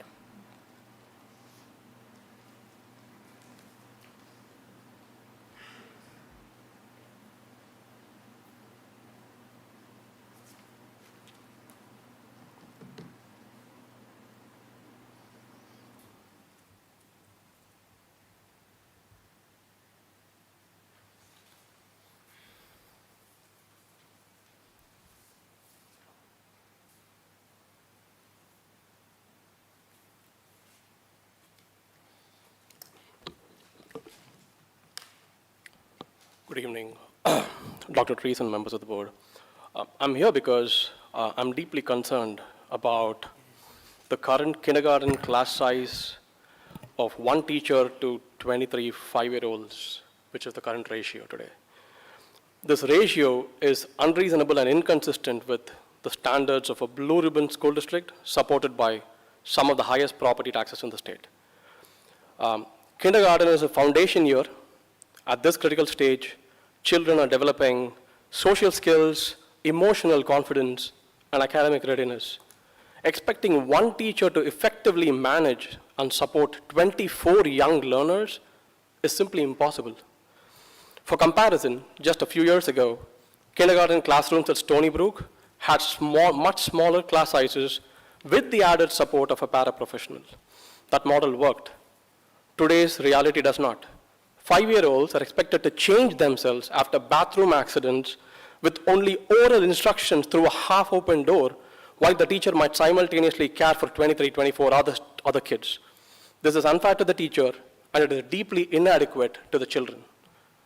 Our children deserve the nurturing, supportive environment that is critical in their earliest years of education.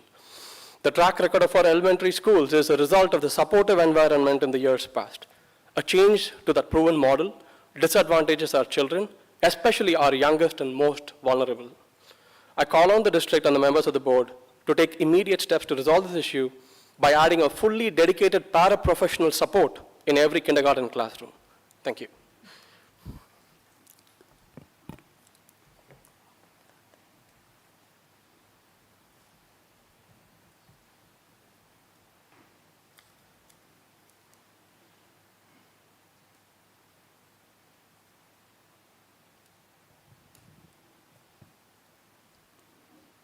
Okay, if there are no other comments, we are going to close public comment.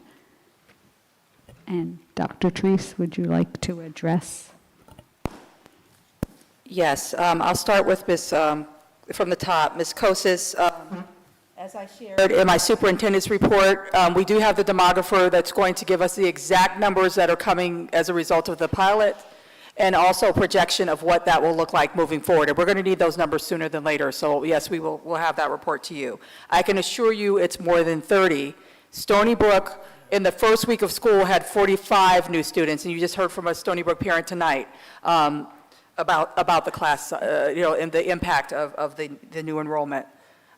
So go ahead, Bob, you have the number there.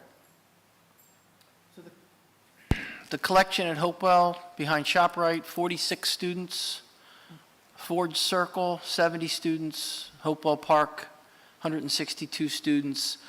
278 total students, but that's inclusive of out-of-district placements that came with it, so not all of They're not those- necessarily in our schools. They're not in our, they may not be in our schools. Right, and that's some movement of parents that already live within the district that may have moved into a bigger house in those developments. But yes, that's not the norm. Most of those are new community members that we have welcomed in.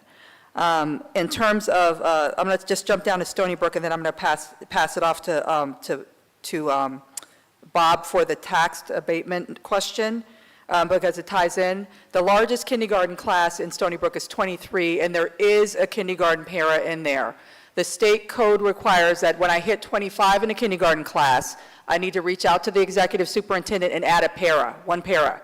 So already we add paras to classrooms when we're not regulated to, and we used to add 2.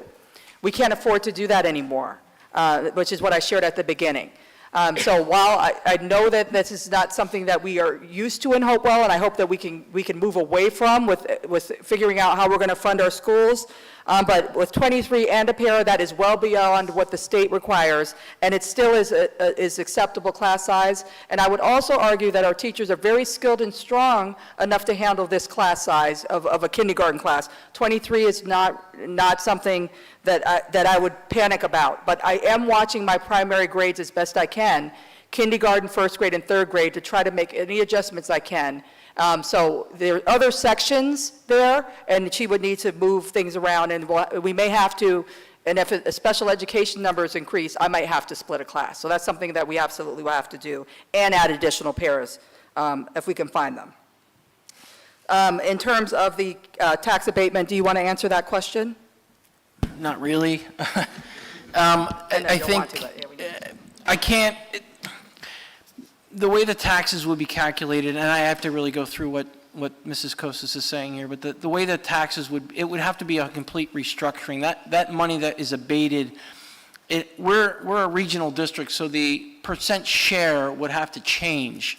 So the monies that were, the value of the homes that are not included in the assessed value would have to go back onto the records. The tax assessor would have to take those records, equalize them, come up with a new percent share to depend how the monies would be shifted around.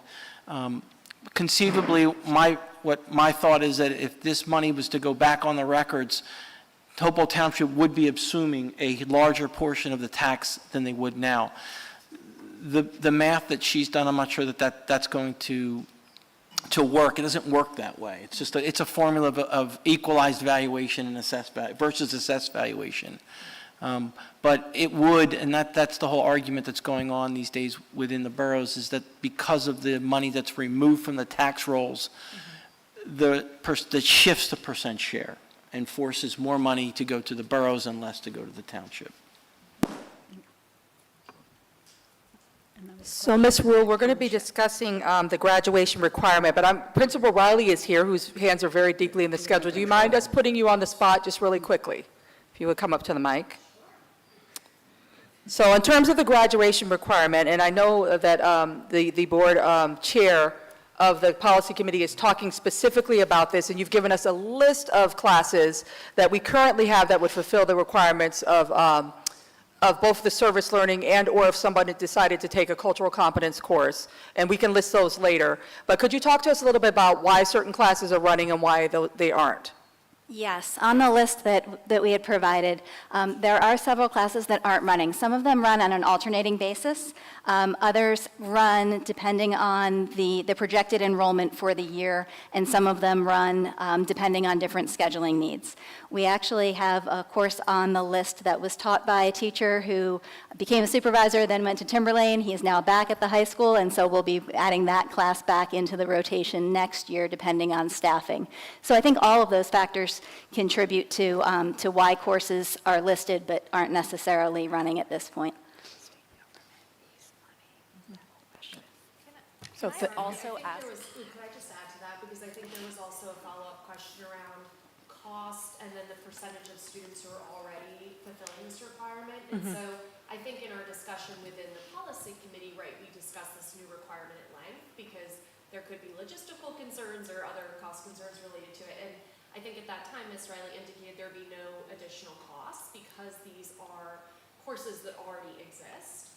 And additionally, about 60 to 70% of the student body, I think you said, are already fulfilling this requirement. Yes. Yes, in the preliminary research that we did, it looks between 60 and 70% of the students are currently fulfilling. In addition, we would be able to remain staff neutral. It would just simply be kind of a reallocation of what students were choosing to take when. Additionally, I think part of your question, and if you'd rather not have me address it, that's fine, but about requirements outside of school, is that okay? Absolutely. Great. Some of the classes that are currently running do have a component that is required outside of school, but students are aware of that before enrolling. I think really, I can only think of 2 currently out of that entire list that do have that requirement. One is AP Spanish through the We Service component of the College Board. The other is our newly created environmental science course that we're offering for the first time this year. Everything else would be an exploration of service within the confines of the school day and within school hours. And truly, most service learning classes, if they're really written the way they're supposed to be written, and ours are, the kids develop those service learning projects. So sometimes they happen right in the building. It's things that they decide that they've identified as a problem and they want to do something about in their school or at the elementary school level. Those were actually my questions as well, so you read my mind there. But also, one of the things we did talk about in the committee was looking at what other schools are doing, and a common option that some of the surrounding public school has was volunteer hours, and we had some of that concern too, right? Well, they're already going to school, and they have after-school activities, and now to add more volunteer, and so this was a way to really support them to do that, but within the school hours and for school credits, because that was important. Thank you. Thank you so much, Principal Thank you. Riley. And I know we'll talk about the policy more and list the classes. There's a long list of classes that students can take. And then also Ms. Ruhl asked about, is it going to become a custom that school districts need to go to referendum to fund some of our facility needs and to defray the cost of our operating budget, which is, funding has been inadequate? Absolutely, that's something that you can petition at the state level. I don't know if it's appropriate, and I don't know if our board attorney would suggest that the board write a form letter that the public puts out. But it's certainly something that you can do with your politicians.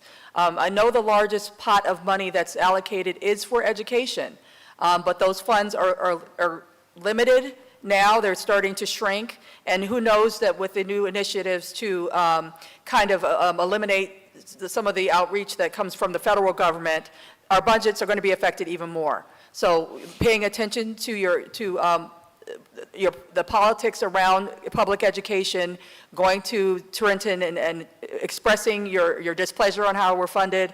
Believe me, as bargaining units, the superintendents do that all the time. We go to the state level, we invite our elected officials in, we let them know the pressure we're under all the time. But as a voter and as a taxpayer yourself, you can certainly go like we do and come as a group and really ask to be heard about the funding in your taxes. I do hear you, and I feel the pressure, but believe me, we are pushing at our end all the time about what we're up against, because I'm not just facing it, all the superintendents in New Jersey are facing this. So just another little aside to that. Years ago, there used to be a waiver, a cap waiver annually to do small referendum-style projects. Like every year back in the day, we used to do a roof every year. We used to do, this was before air conditioning, and that's kind of changed where a lot of the money goes. We're putting more money into air conditioning now than we ever did. It was usually roofs and those types of projects. We used to do them annually in our budget because they gave you, for the $800,000 it took to do a roof, you put that extra in your budget and it came out the year after. The state wants districts to do referenda because they give you 40%. So they pushed it. They took that waiver out because they didn't want districts spending the entire amount on projects. They wanted you to go to referendum or ROD grant, the ROD grant way, but with the ROD grant you have to have the money up front. So they want you to go to referendum, and a lot of districts like Princeton, who's done 4 referendums in 6 years, I believe it is, they've all passed, and they've gotten a lot of work done that way. So the only other way for us to do it is to get savings out of our budget. During COVID, when we didn't spend a lot of money, we were able to take money out of the budget, put it towards a capital project, and those of you who took the tour today, that money that was saved is building those boilers at a 40% cost reduction. With money that's being spent the way it is, we don't have that kind of savings anymore. We don't have the money to put into our capital reserve. So again, I would encourage anybody to write to Senator Turner and the other legislators that affect Mercer County and the state of New Jersey and ask them how they're going to adjust funding. I mean, I feel fortunate, and you might think why we feel, because we've gotten money over the last 7 years. This district has gotten more state aid, and we're at a point now where we're at the highest levels of state aid we've ever had.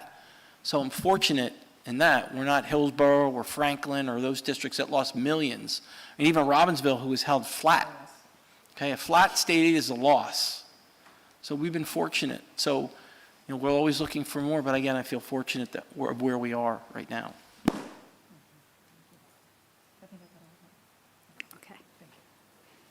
Okay, great.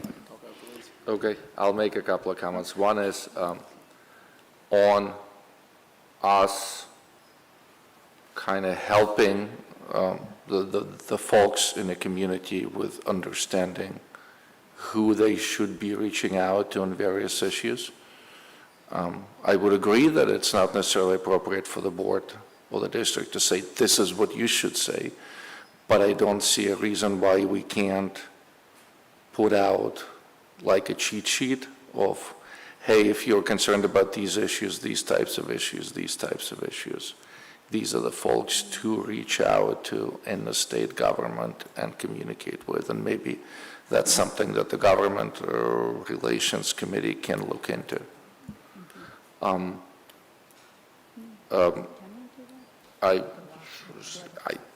had a related thought on that. Yeah, there is, to Ms. Rule's comments, I wanted to add my own perspective, having now been on the board for 4 years. There's layers and layers of problems that originate in Trenton, in my opinion, that that create fiscal issues at district levels, and not all of them have to do or should be solved by Trenton finding a way to throw more money at the districts. There is mandates and all kinds of stuff that is thrown at the districts that is unfunded. So if I were, as a citizen, to be contacting my state representatives, I would be encouraging them to start looking at the real cost of all the things that they're requiring public districts to do that cost significant amounts of money, that they're not funding, that they just throw the law and said, here, you go, figure it out how to do that. Because I think there's a fundamental problem there. So yeah, I just had to make a comment on that. And the other point on, and then I was going to say to Ms. Kosas, yeah, I've made a request that we put those numbers out about what the actual referendum numbers are, and I think we need to get it out to the various municipal governments before they make a decision, before they start making any decisions. I attended the public Pennington Borough Council meeting where the developer said that they were discussing a proposal for an 80-unit development, and he said we expect to have 0.5 children per unit in that development. And because those meetings are on Zoom and we're muted and do not have the ability to unmute except during public comment, nobody heard me yell bullshit.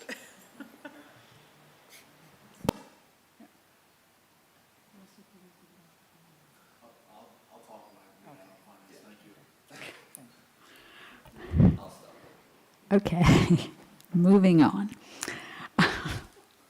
Any items of old business?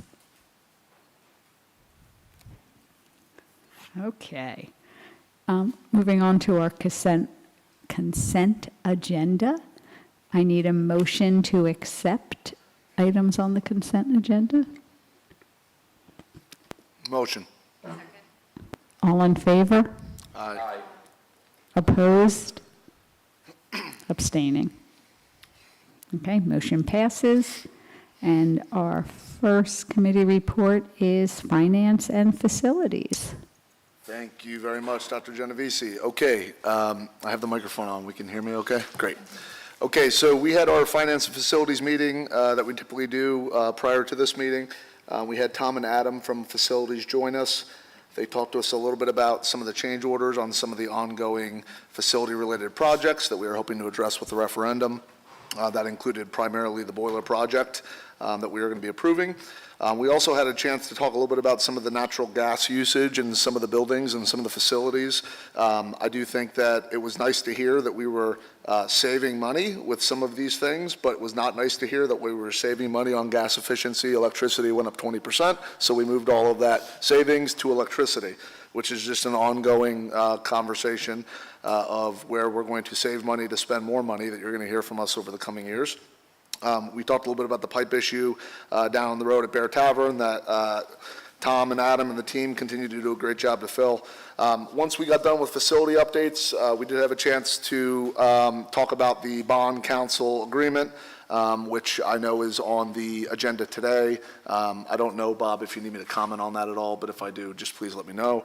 And we also had a chance this month to meet again with Hopewell Township. As I think I've tried to be very transparent through this process of what we've been doing regarding the referendum, we have invited and continue to invite all of the mayors and their administrations to meetings to sit down and meet with us. We have done that since day one. I think that both Dr. Treese as well as Bob Colavita have done a great job being out front during this process. During that time, there have been some mayors that have taken us up on it, others that have not, and that has been challenging to say the least. All of that being said, we did have another meeting with Hopewell Township regarding their pilot programs, as I think was alluded to earlier on today. We as a board are expecting multiple pilot programs for the population in our in Hopewell Valley to know. There is active pilot discussions in Pennington Borough. There is active pilot discussions in Hopewell Borough. There are more pilot discussions that have happened at the township that we have not even seen that influx of students from. What we have asked, which I think is a reasonable ask as the board, is to be a part of those discussions early on. Some of those municipalities have allowed for us to be a part of it, others have not. I think that where we stand today regarding the township pilot and the money that has been promised to us publicly is, as of today, we have not heard from their attorneys, despite what may have been heard in the community. We are still waiting to hear from them. We are waiting to get something done. Dr. Treese has asked very eloquently to get a memorandum of agreement underway with a caveat of the lawsuit. At this point, they have said no to that, and we have asked them why, and they have not given us a direct answer. I share this with you out of pure transparency more than anything else. It was my hope as the finance chair in the finance committee that as we move to referendum, that we could have moved and done so with this behind us, but unfortunately, we're not there. And it's disappointing, discouraging, you can name every word you need to say. What I think at this point we all need to understand as a community is this problem is only going to get worse before it gets better. And the challenge that we face for pilots is going to be one that sees over the next 24 to 36 months more students coming into the community. We want to be able to say that this referendum is going to solve every problem, but in reality it's not. I have been trying to be vocal about this, and I think that we have been as transparent as we possibly can through this process, that there is a lot of challenges when it comes to a school budget in a local level in a state like New Jersey. A lot of things that none of the administration has much control over at the end of the day because of the unregulated mandates, because of the things like pilot programs. And all we can continue to do is try to stay together as a community in a way that we can pass this sort of referendum and say, hey, if we want the programming to stay the same, this is the way we've got to do it. The one ask that I asked with the Finance Committee way back when we made the consideration to go to a second pilot and try it again was not affect the programming. because we know at the end of the day that a school's output is the type of education we provide, right? And we wanted to minimize that at all costs. But with that comes a trade-off. And the trade-offs are small, and we hear you, right? We've heard it, we see the emails, we know the we know the class sizes with the number of students are high, but as Dr. Therese alluded to, we can't do anything about that right now until we take care of this referendum and then get into this long-term planning. But at the end of the day, we have a decision to make as a community. The decision is, do we want to do this and try to address it the way that surrounding communities are, or do we want to stop? And if we stop, this is not a threat, this is not a scare tactic, it's just reality. We are going to continue to have to cut in places. That's just the reality. There is a lot going on, not just at a federal level, not just at a state level, not just at a local level, that we, sitting here as a board, cannot control. And without that sort of control, we are at really an impasse when it comes to be able to say, cut here, don't cut there. So our hope and our goal is that we come together as a community, that we're able to address this in a meaningful manner. What I would encourage anyone listening on YouTube, anybody listening in the crowd, anybody listening on the phone, on Zoom, is to please get to your local towns and ask them to get us involved in the process early. The reason we are dealing with this right now is because the township didn't get us involved early, plain and simple.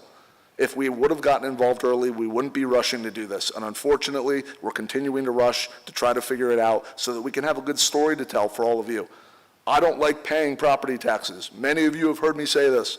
There's not many people in a room when you raise your hand that people go, yeah, I want to pay property taxes. But I think all of us can agree and say, we want to pay those taxes because we like the community we're in, we like the school district we're in, we like the output that the administration, the faculty, the staff, and the teachers give to our students. And that's what we're asking at this point. So this is me trying to be transparent with you. You should hear the angst in my voice. This has been a frustrating year. It has been extremely disheartening to see the lackadaisical approach of the other forms of government in the Hopewell Valley and what they haven't done to help support us. And I would hope and encourage all of those forms of government and the councils to join us in supporting the referendum, because that is a good thing for everybody. That's all I got to say. Thank you.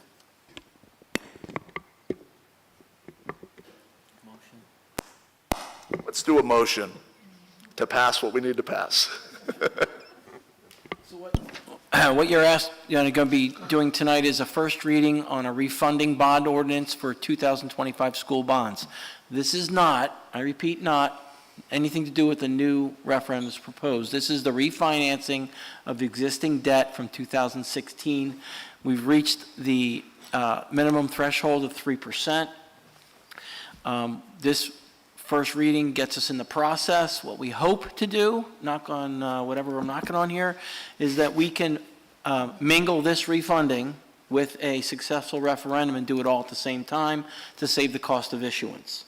Okay, this is a good thing. This is going to save the district debt service over the next remaining, 10 years of the bonds that we have left. Can I get a motion? Motion. Motion. Second? All those in favor? Aye. Aye. Opposed? Abstaining? Motion passes.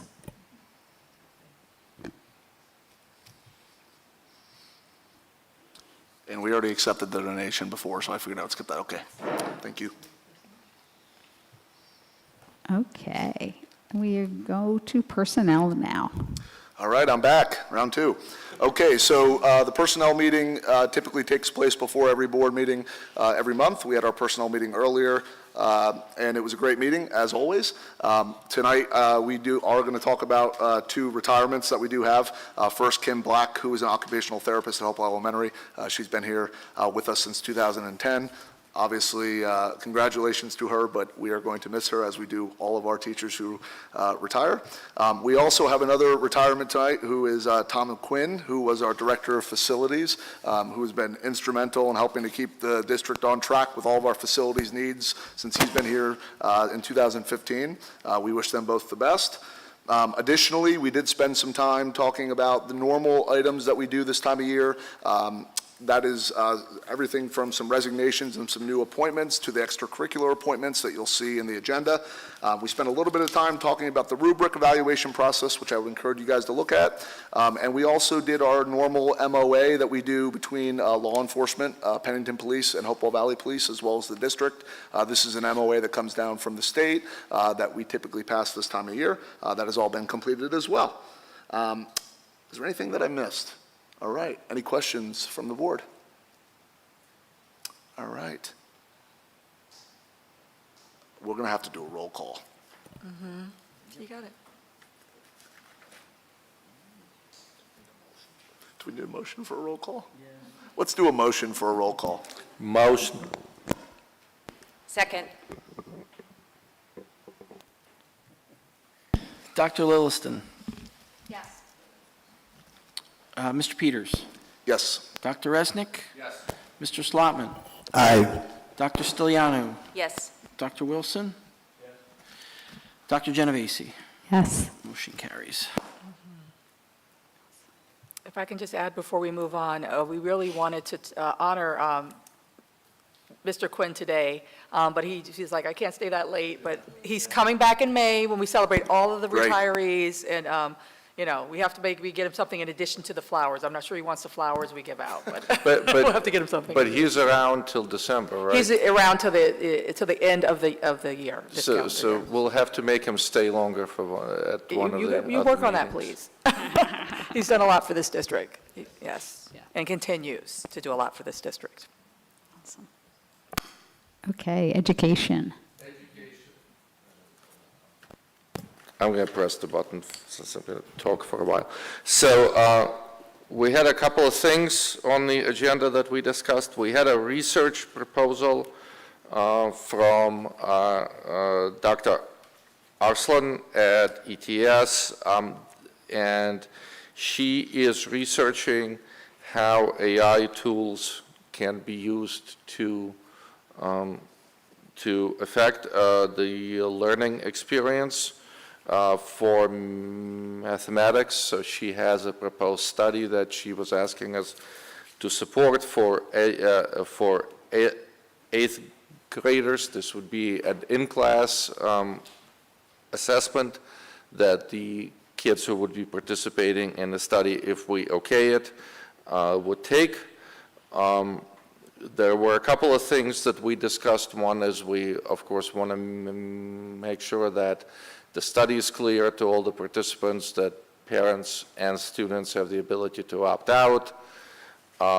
We discussed the commitment, the time commitment that Dr. Arlson is asking for. We felt that was a little bit too long, so Dr. Pilitzis is going to go back to her and kind of push back and see if we can do a shorter commitment. We also, as part of that, we hit on a couple of things that will probably translate beyond this study. One is because AI is being used, we need to really understand how AI is going to be used, what kinds of models, right, are those public models, private models, what kind of information is going to be shared, make sure that that use is consistent with our own AI policy, but also make sure that the study participants, the kids, the parents, understand exactly what is being done with AI. So I think that's going to become, well, that should become an ongoing practice. And the other one is we've been asking as a matter of practice that people who do studies with us provide the results to us, and sometimes they do, and sometimes things kind of move on. So there was a proposal to have them kind of initial a statement of assurance so that we have on paper, it's not clear how enforceable it is, but at least we have on paper a commitment from them that they will provide the results back to us, and in this case, the tools that are that may be developed, at least for some limited time, use for free. So we discussed that, and I guess we're going to be going forward with something like that. So that was the study. We discussed the math curriculum across grades, and specifically the issue that there are some inconsistencies between the topics that teachers cover across what should be the same level, which is not unusual in subject areas, but in math it creates a problem just because of how serial the curriculum is and how it builds. We have a new, I guess, principal in charge of STEM. So he took an action to look into that issue, to work with the teachers and give us a readout on how things are going towards the end of the year. We discussed the role of our new student representative in AdCom and how they could participate given the new definition of the role. And we already figured out the timing of next meeting, which is October 7th at 8 a.m. And I think that's it. Awesome. Any questions? And I don't think we have anything that we need to vote on for AdCom. Nope. There's nothing there. Awesome. Community relations. Hello, hello. All right, just want to make sure this thing's on. It is. Hi, everyone. We met on the 4th of September. I think it was just Dr. Genovese and myself and Dr. Treese, so it was a small group at the time, but had a great discussion on, I think, between Mr. Peters and Dr. Treese, I think we've covered everything that we actually talked about during that session. So thank you both for already doing my work for me, but just for my own benefit, I'm going to mention we did talk about the referendum, obviously, and all the different work that we're doing. In fact, the communications group that Dr. Treese has assembled will be meeting on September 25th, I believe, is the date that I have in front of me, but time, I think probably in the afternoon, right? The committee of community members that are helping us are Correct. September 25th, and I think it's at 6 o'clock. I don't have the time in front of me, but for those who are still interested, we always are taking more comers. If anybody would like to participate in that, for sure. And then obviously, Dr. Treese mentioned quite a few of the different events that you may or may not have seen some of us at in recent days and weeks, and you'll continue to see us out there at various back-to-school nights, football games, the Hopewell Harvest Fair, which is, I think the forecast looks good for this weekend. There will be a number of us there. Please stop by, say hello, and ask any questions you might have, because that's what we're here to do. And other than that, I did want to mention, we did not talk about this, but I'll just flag this, that if you do look on our website now, you'll see headshots and bios for many of us. So I know that's something we had brought up a few times from a community relations perspective, and thanks to those board members who have submitted those headshots, and for those who have not, I won't mention any names, but you can click through on the website and sort of see who we all are. So when you see us out in the community, if you haven't been to a meeting, you know who we are. So I appreciate putting that together. I know Amanda was pretty critical in driving that as well, Dr. Stiliano, sorry, in making sure folks had that done. So that was the Community Relations Committee, and like I said, totally referendum focused these last couple of meetings, and I suspect that'll be the case for the next one as well. Thank you. Thank you. I just want to make a quick comment. This time around, I just wanted to thank John.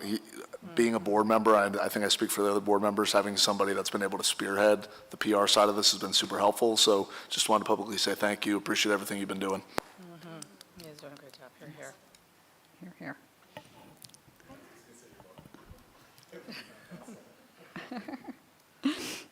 Okay, SEL, which is me. We had a nice meeting and reviewed some of the initiatives that we are going to do this year. As per usual, there was a long list of different ways we're supporting social emotional learning within the district. We already mentioned our Character Strong. Last year we had Tier 1 rollout, and this year we are rolling out Tier 2 with that. We had our counselor and principals pilot that, and training has already occurred, and the program has started. We also launched Hope Squad in all 6 buildings last year. We had a grant that supported that training. We're looking at whether or not we're going to continue doing that in all 6 buildings, just because Hope Squad is very similar to what we're already doing with Character Strong. And we just want to examine whether it's appropriate for the elementary school. Yeah, I just wanted to clarify, we're going to continue 612. The question is at the elementary level. There's a lot of crossover with Character Strong, so we may end up just making Hope Squad a 612 implementation. Yes. There we go. Yeah. So we will be just to make sure we're clear, we will be continuing Hope Squad at the upper levels. And that Character Strong really is doing the same work that Hope Squad does at the lower level. So we're going to use the Character Strong Tier 1 and Tier 2 supports. In addition to our in-school SEL programs, we also will continue this year with supports from Comprehensive Mental Health Services. And these services are really for students and families that need extra support, and they may not have insurance or finances to support those students. And that is title money that we use, correct? Yes. We also will continue to have our parent universities, so please look out for those dates. We are considering topics on AI and well-being in the age of AI, so that should be an exciting workshop. We also are having all of our counselors being trained in a solution-focused brief counseling.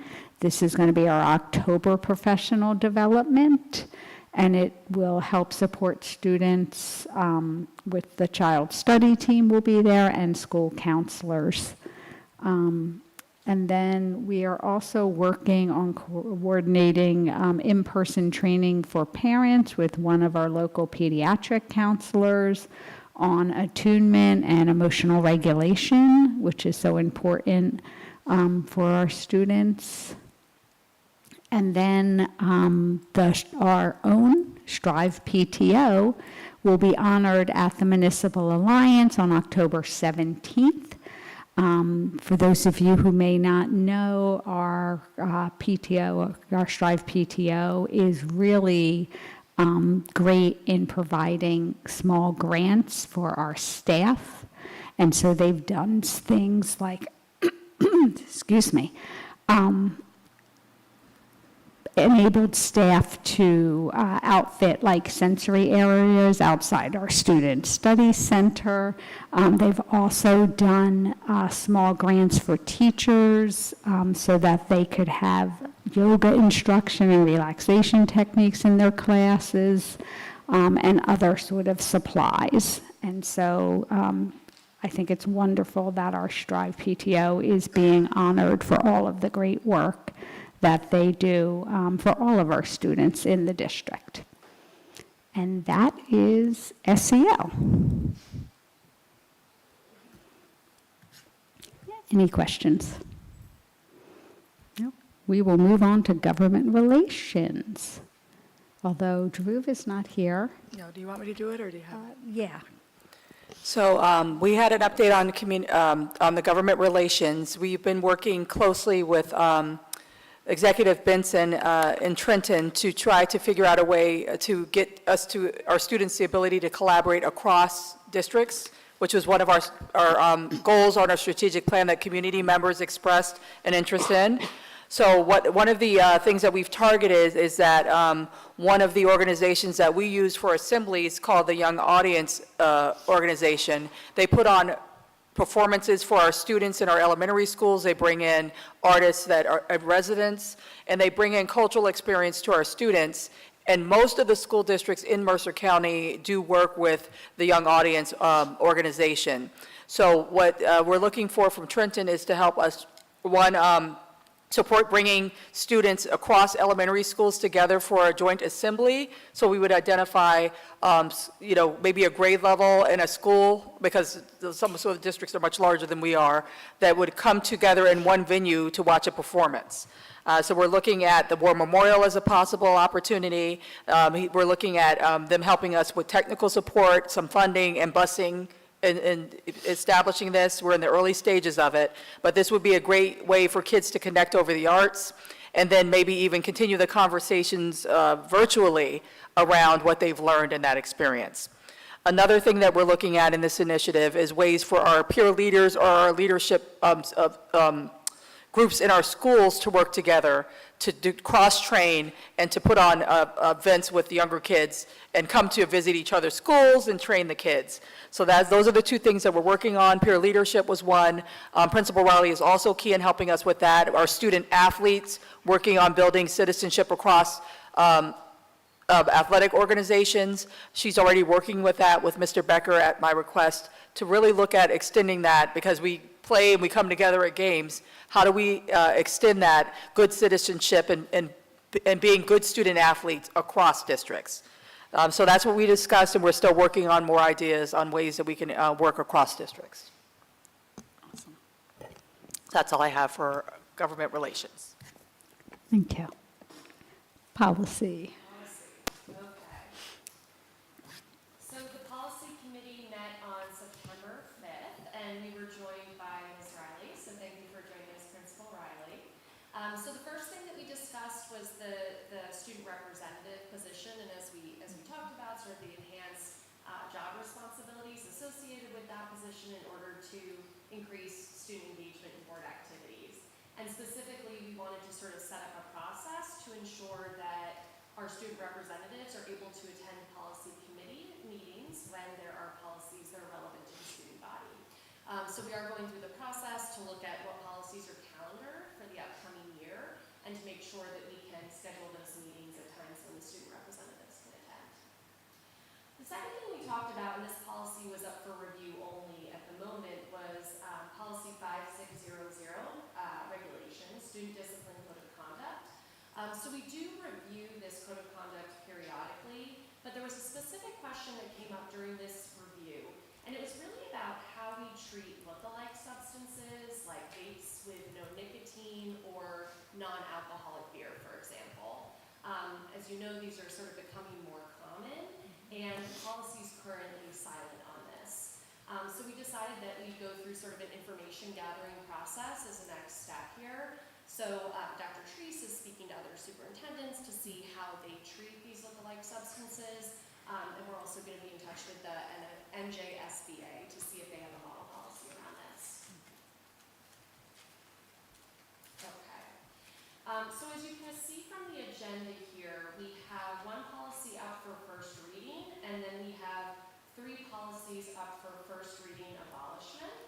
So this is bylaw 0177, professional services is up for first reading. Policy 1648.11, the road forward, COVID-19 health and safety. Policy 1648.13, school employee vaccination requirements. And policy 1648.15, record keeping for healthcare settings in school buildings, COVID-19, are up for first reading abolishment. So can I have a motion and a second to bring this up? Motion. Second. Okay, thank you. All right, so we'll start with bylaw 0177, professional services. So this bylaw requires the school board to establish a maximum dollar limit for professional services annually for each type of professional services. So this is really to ensure that the board makes every effort to minimize the cost of professional services. The policy also indicates that contracts for professional services will be issued by the board in a deliberative and efficient manner that really ensures we are receiving the highest quality services at a fair and competitive price. So this policy was last reviewed in 2010, and the revisions to the bylaw that you see here really just incorporate minor revisions made in the updated administrative code, where regarding the awarding of contracts for professional services. So I'll stop there and see if any of my policy committee colleagues have anything to add. Any questions or concerns about this one from the board? Okay. And then we have these several policies here that we're abolishing that are really COVID area policies. So the district does continue to follow local and state health department guidelines as they relate to COVID. However, the guidance really has changed since 2021 and 2022, since these policies were first implemented, making them no longer relevant. Are there any questions, concerns about abolishing these policies? Okay. All in favor say aye. Aye. Aye. Any opposed or abstaining? Okay, great. Can I have a motion and a second to bring for second reading policy 5460, high school graduation, policy 5339.01, student sun protection, policy 3216, dress and grooming for teaching staff, 4216, dress and grooming for support staff, and policy and regulation 9150, school visitors.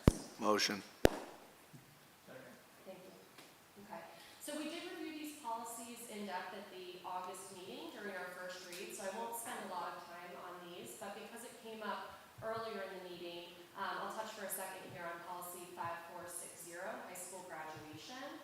So just reminding folks, the main revision that we incorporated into this policy is that students complete 2.5 credits of coursework that promotes either service learning or cultural competence.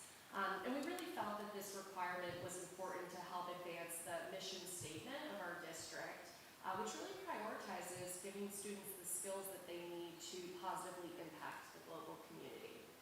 So we did have one request that came up during first reading, and this was to add definitions to the policy for cultural competence and service learning. So the edits that you see in here now really speak to that request. So we defined cultural competence as the ability to understand, communicate, and effectively interact with people from diverse backgrounds. And then we defined service learning as a structured learning experience that combines community service with preparation and reflection in order to foster civic responsibility and meaningful community engagement.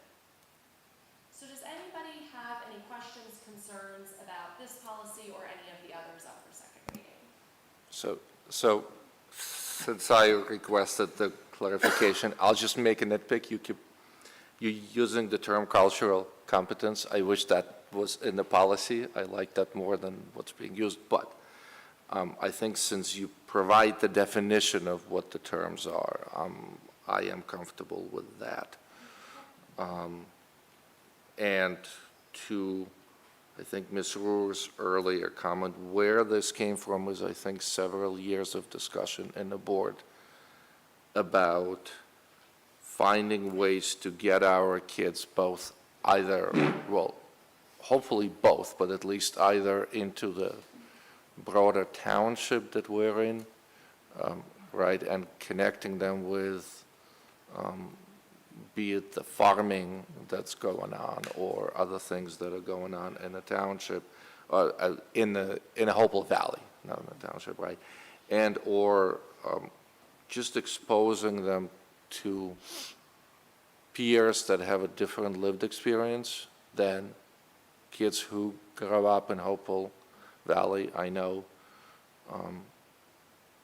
from my own kids, you know, they, even going to Brooklyn, they find some of that somewhat bewildering.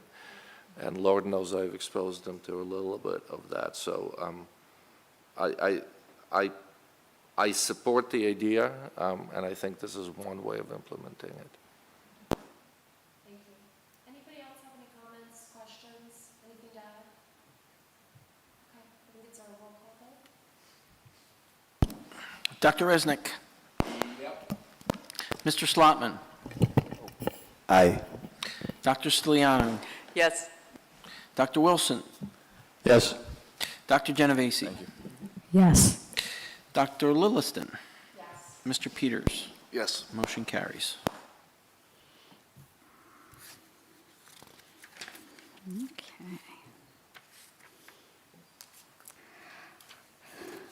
Board calendars. Can I get a motion to review board calendars? Motion?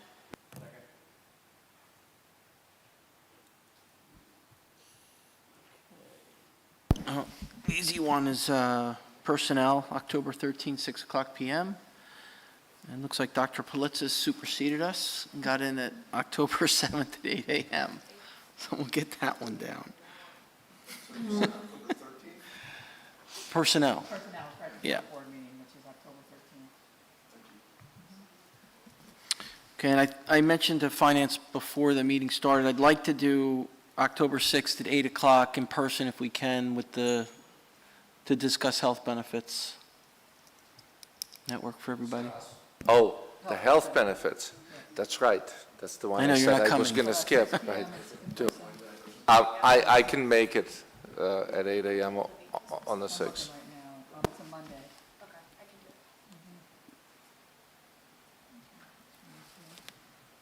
We'll be, And you said it's going to be in person at the board. We also had, we selected education program, you already said October 7th. And then we have policy, we picked September 26th. What time is that? 8 o'clock in the morning. I'll reach out to Drew tomorrow via email and see when he wants to squeeze in government relations. SEL? SEL. Does October 9th at 8 work for you? Mike, Amanda, Jackie? Okay, great, thanks. 8 AM, On October 9th.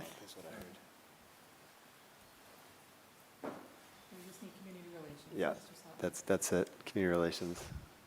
Last but not least, I don't know, I'm a 8 AM, I know Jackie, whatever works for you. I'm probably not going to be traveling around, so if there's I like the 8 AM time slot myself. Yeah, I do too. So any day that's good for you, Dr. Therese, is fine with me. Drew isn't here, so. Let's go to Mrs. Dr. Genovese, what works for you? Let's do, how about Wednesday? Wednesday at 8? Does that work for you? Your schedule's probably This Wednesday worse at than. 8 or what? No, I'm sorry, October 8th, like the week before the board meeting? Or do you want to meet sooner? Do we need to? Oh, I have a PD that day. Okay. You tell me, your schedule's more crazy I than can do mine. Thursday. Thursday, we the already have. Thursday's the 9th, and we already have SEL at 8. Oh, I'm sorry, I'm looking at Friday. Oh, Friday the 10th. That works? Okay, community relations, Friday the 10th at 8 AM. Okay. What was the date? Friday the 10th. Community Relations Committee.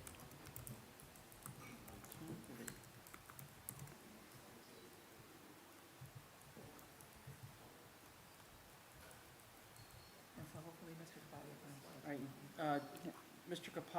Mr. Kapadia asked if Wednesday, October 1st at 10:30 AM would work for his committee, government relations. Okay,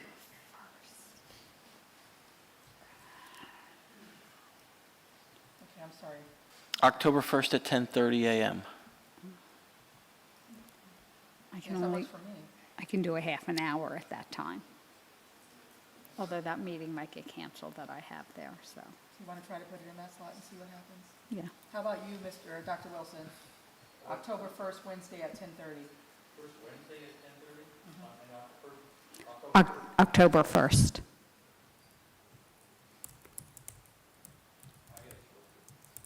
Okay, so that works.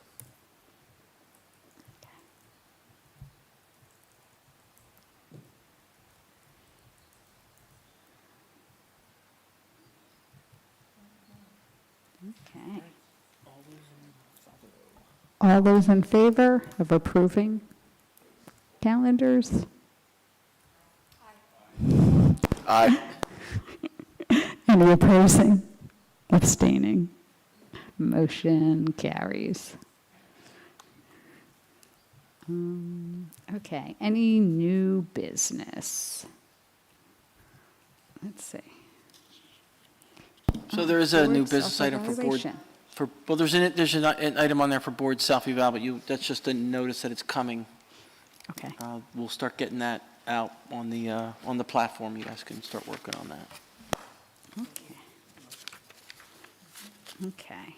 And we'll make sure we get Can I just email. make a quick comment about the board self-evaluation? So I think we do this every year, and we usually see the feedback, which is really helpful. And I think make varying efforts to integrate it, but I think what would be great this year is if we can really look at it as a board and think critically about how we can integrate it into our processes and practice to really continue to improve upon what I think we're already doing well. So. Great. Okay, we're going to move into our next public comment. Okay, so we're opening up public comment for any items of interest. Members of the public are invited to address the board on any matter for a maximum of 3 minutes during this portion of the meeting. You're asked to state your name, address, and municipality. In response to your comments, the Board of Education may respond or direct the superintendent to do so. The board may also opt to take the matter up at a future meeting so that the matter is researched by the district administration. Public comment is now open. And just a reminder that you have 3 minutes for public comment. At 2.5 minutes, I'll hold up the yellow sign, and at 3 minutes, I'll turn it red. Hi, Sylvia Kosis, 7 Wydell Drive, Pennington, New Jersey. The Pennington Borough Council has decided to seek review by the New Jersey Supreme Court Hopewell Township's controversial 30-year tax exemption agreement with the developer Lennar. Since Assistant Superintendent Colavita's report, which I referenced earlier, supports Pennington Borough Council's position that these pilot arrangements fundamentally undermine the principles of fairness and regional cooperation that should govern how municipalities with regional school systems treat each other, community members suggest 4 things. The board submit an amicus brief to the Supreme Court in support of the borough's lawsuit that details how pilots allow municipalities to circumvent their obligations to regional school districts and may potentially violate the state constitutional requirement for thorough and efficient educational funding. 2, the board, through its Government Relations Committee, strongly encourage our state District 15 legislatures, as was mentioned before, Ms. Turner, Ms. Reynolds-Jackson, Mr. Varelli, to support legislation that will require municipalities share certain payments in lieu of property taxes with school districts, and to address school funding in general. 3, the board adopt a resolution affirming the district's commitment to the fundamental need for equity for all taxpayers in a shared school district. Every family in Hopewell Valley who pays property taxes conventionally is subsidizing Hopewell Township's tax abatement development decision. The township pilot agreement allows them to externalize their cost of their decisions onto neighboring communities while keeping 95% of the benefits to themselves. And 4th, all 10 Mercer County public school superintendents, through the Mercer County Association of School Administrators, release a letter to families and educators to affirm their commitment to the principles of fairness and cooperation in school funding. The current framework for pilots creates a dangerous precedent for this state that allows municipalities like Hopewell Township to make tax policy decisions that devastate their neighbors without any accountability. Will the board act on these 4 suggestions? Pennington Borough feels they have a moral obligation to protect their residents from this injustice. Will the board support them in their efforts before the Supreme Court? And I'm going to just ask again, is the board going to print this in the agenda on a monthly basis starting next month? We can't trust demographic reports if we don't know what the numbers are. Thank you.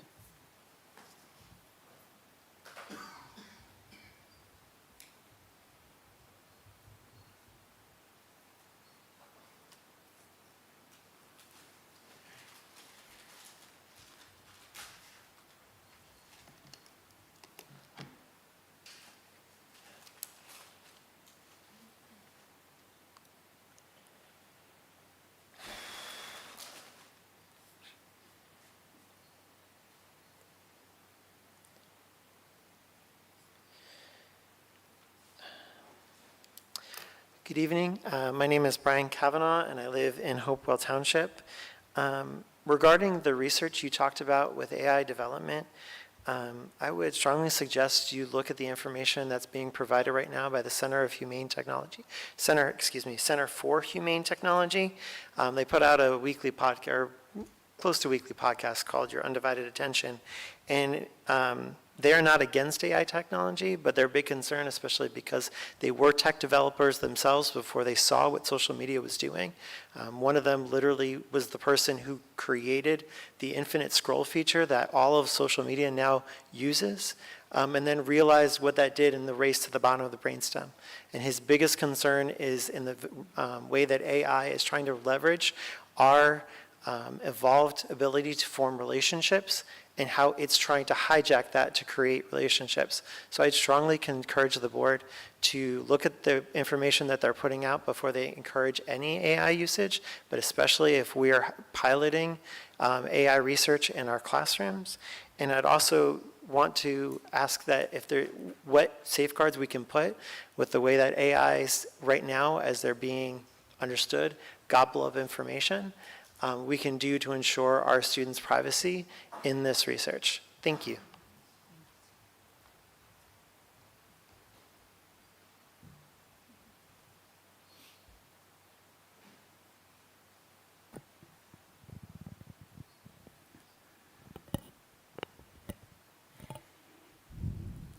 Okay, if there are no other public comment is closed.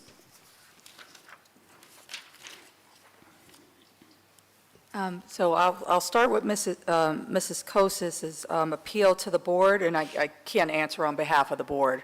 But what I can say is that it's not the board's place, it's not a Board of Education's place to sort of lobby for legislation that's happening that regards the municipalities. What we can do and what we continue to do is have conversations directly with those municipalities, and hopefully that they would be upfront in their communications with us before they go out and make decisions that do affect us. You asked for the numbers, we share them, that's on the record. This recording will be launched, people can share it as much as they like. The demographer's report won't just give us projections, he will talk about where we are right now based on where the kids are currently coming in addition to projecting forward. He did project forward that we would have growth, right? Not 0, not 30. Looking at that, moving forward, but we do have to have frank conversations with the municipalities when he goes to them. They have to be upfront and honest with what they're expecting in terms of units that they're exploring to bring in. That's key to this conversation. About how much we can move legislation on whether or not they should have policies or not. We're fighting the good fights. We're having the battles with them just on our regular funding. That is something that I urge the community to take up. If you're not in agreement with how they're operating with these pilots, you have a bigger voice than we do on that, because we're an educational organization, and our focus has to be the schools and how we have to manage our schools within our set of rules. What they're doing outside in the municipalities is not how we can really impact what they're doing.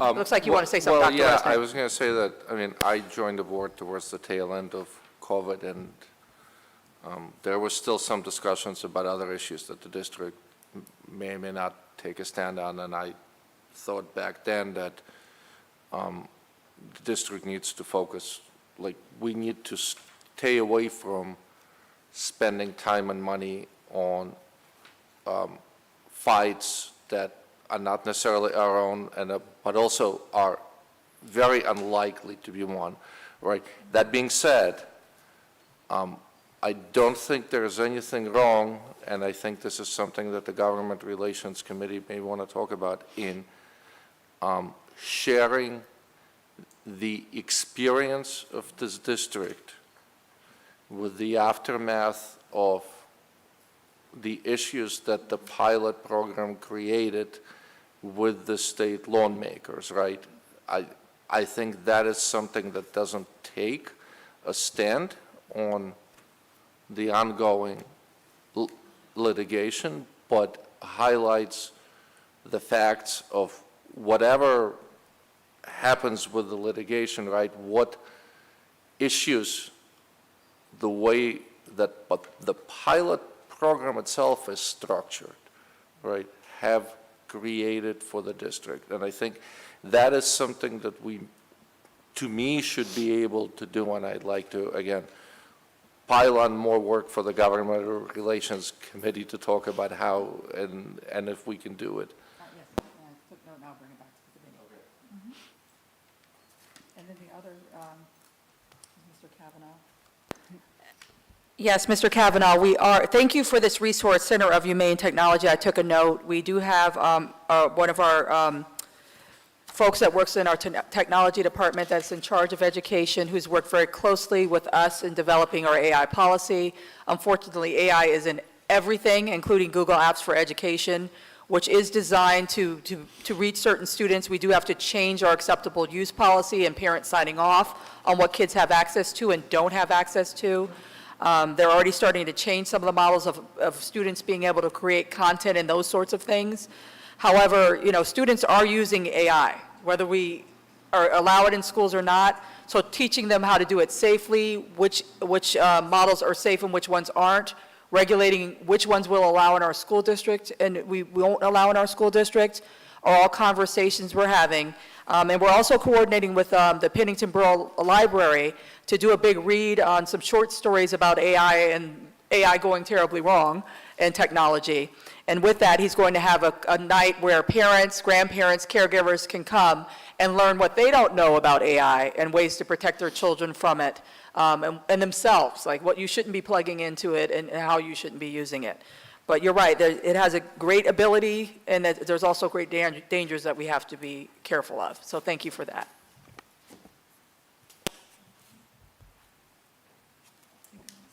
Okay.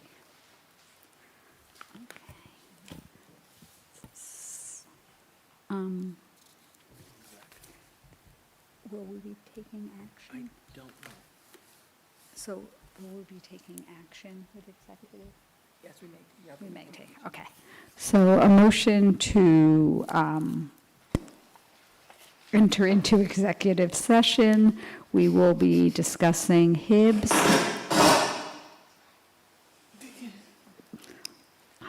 a student matter, and the superintendent contract. Action may be taken. Second. All in favor? Aye. Opposed? Abstaining? Okay.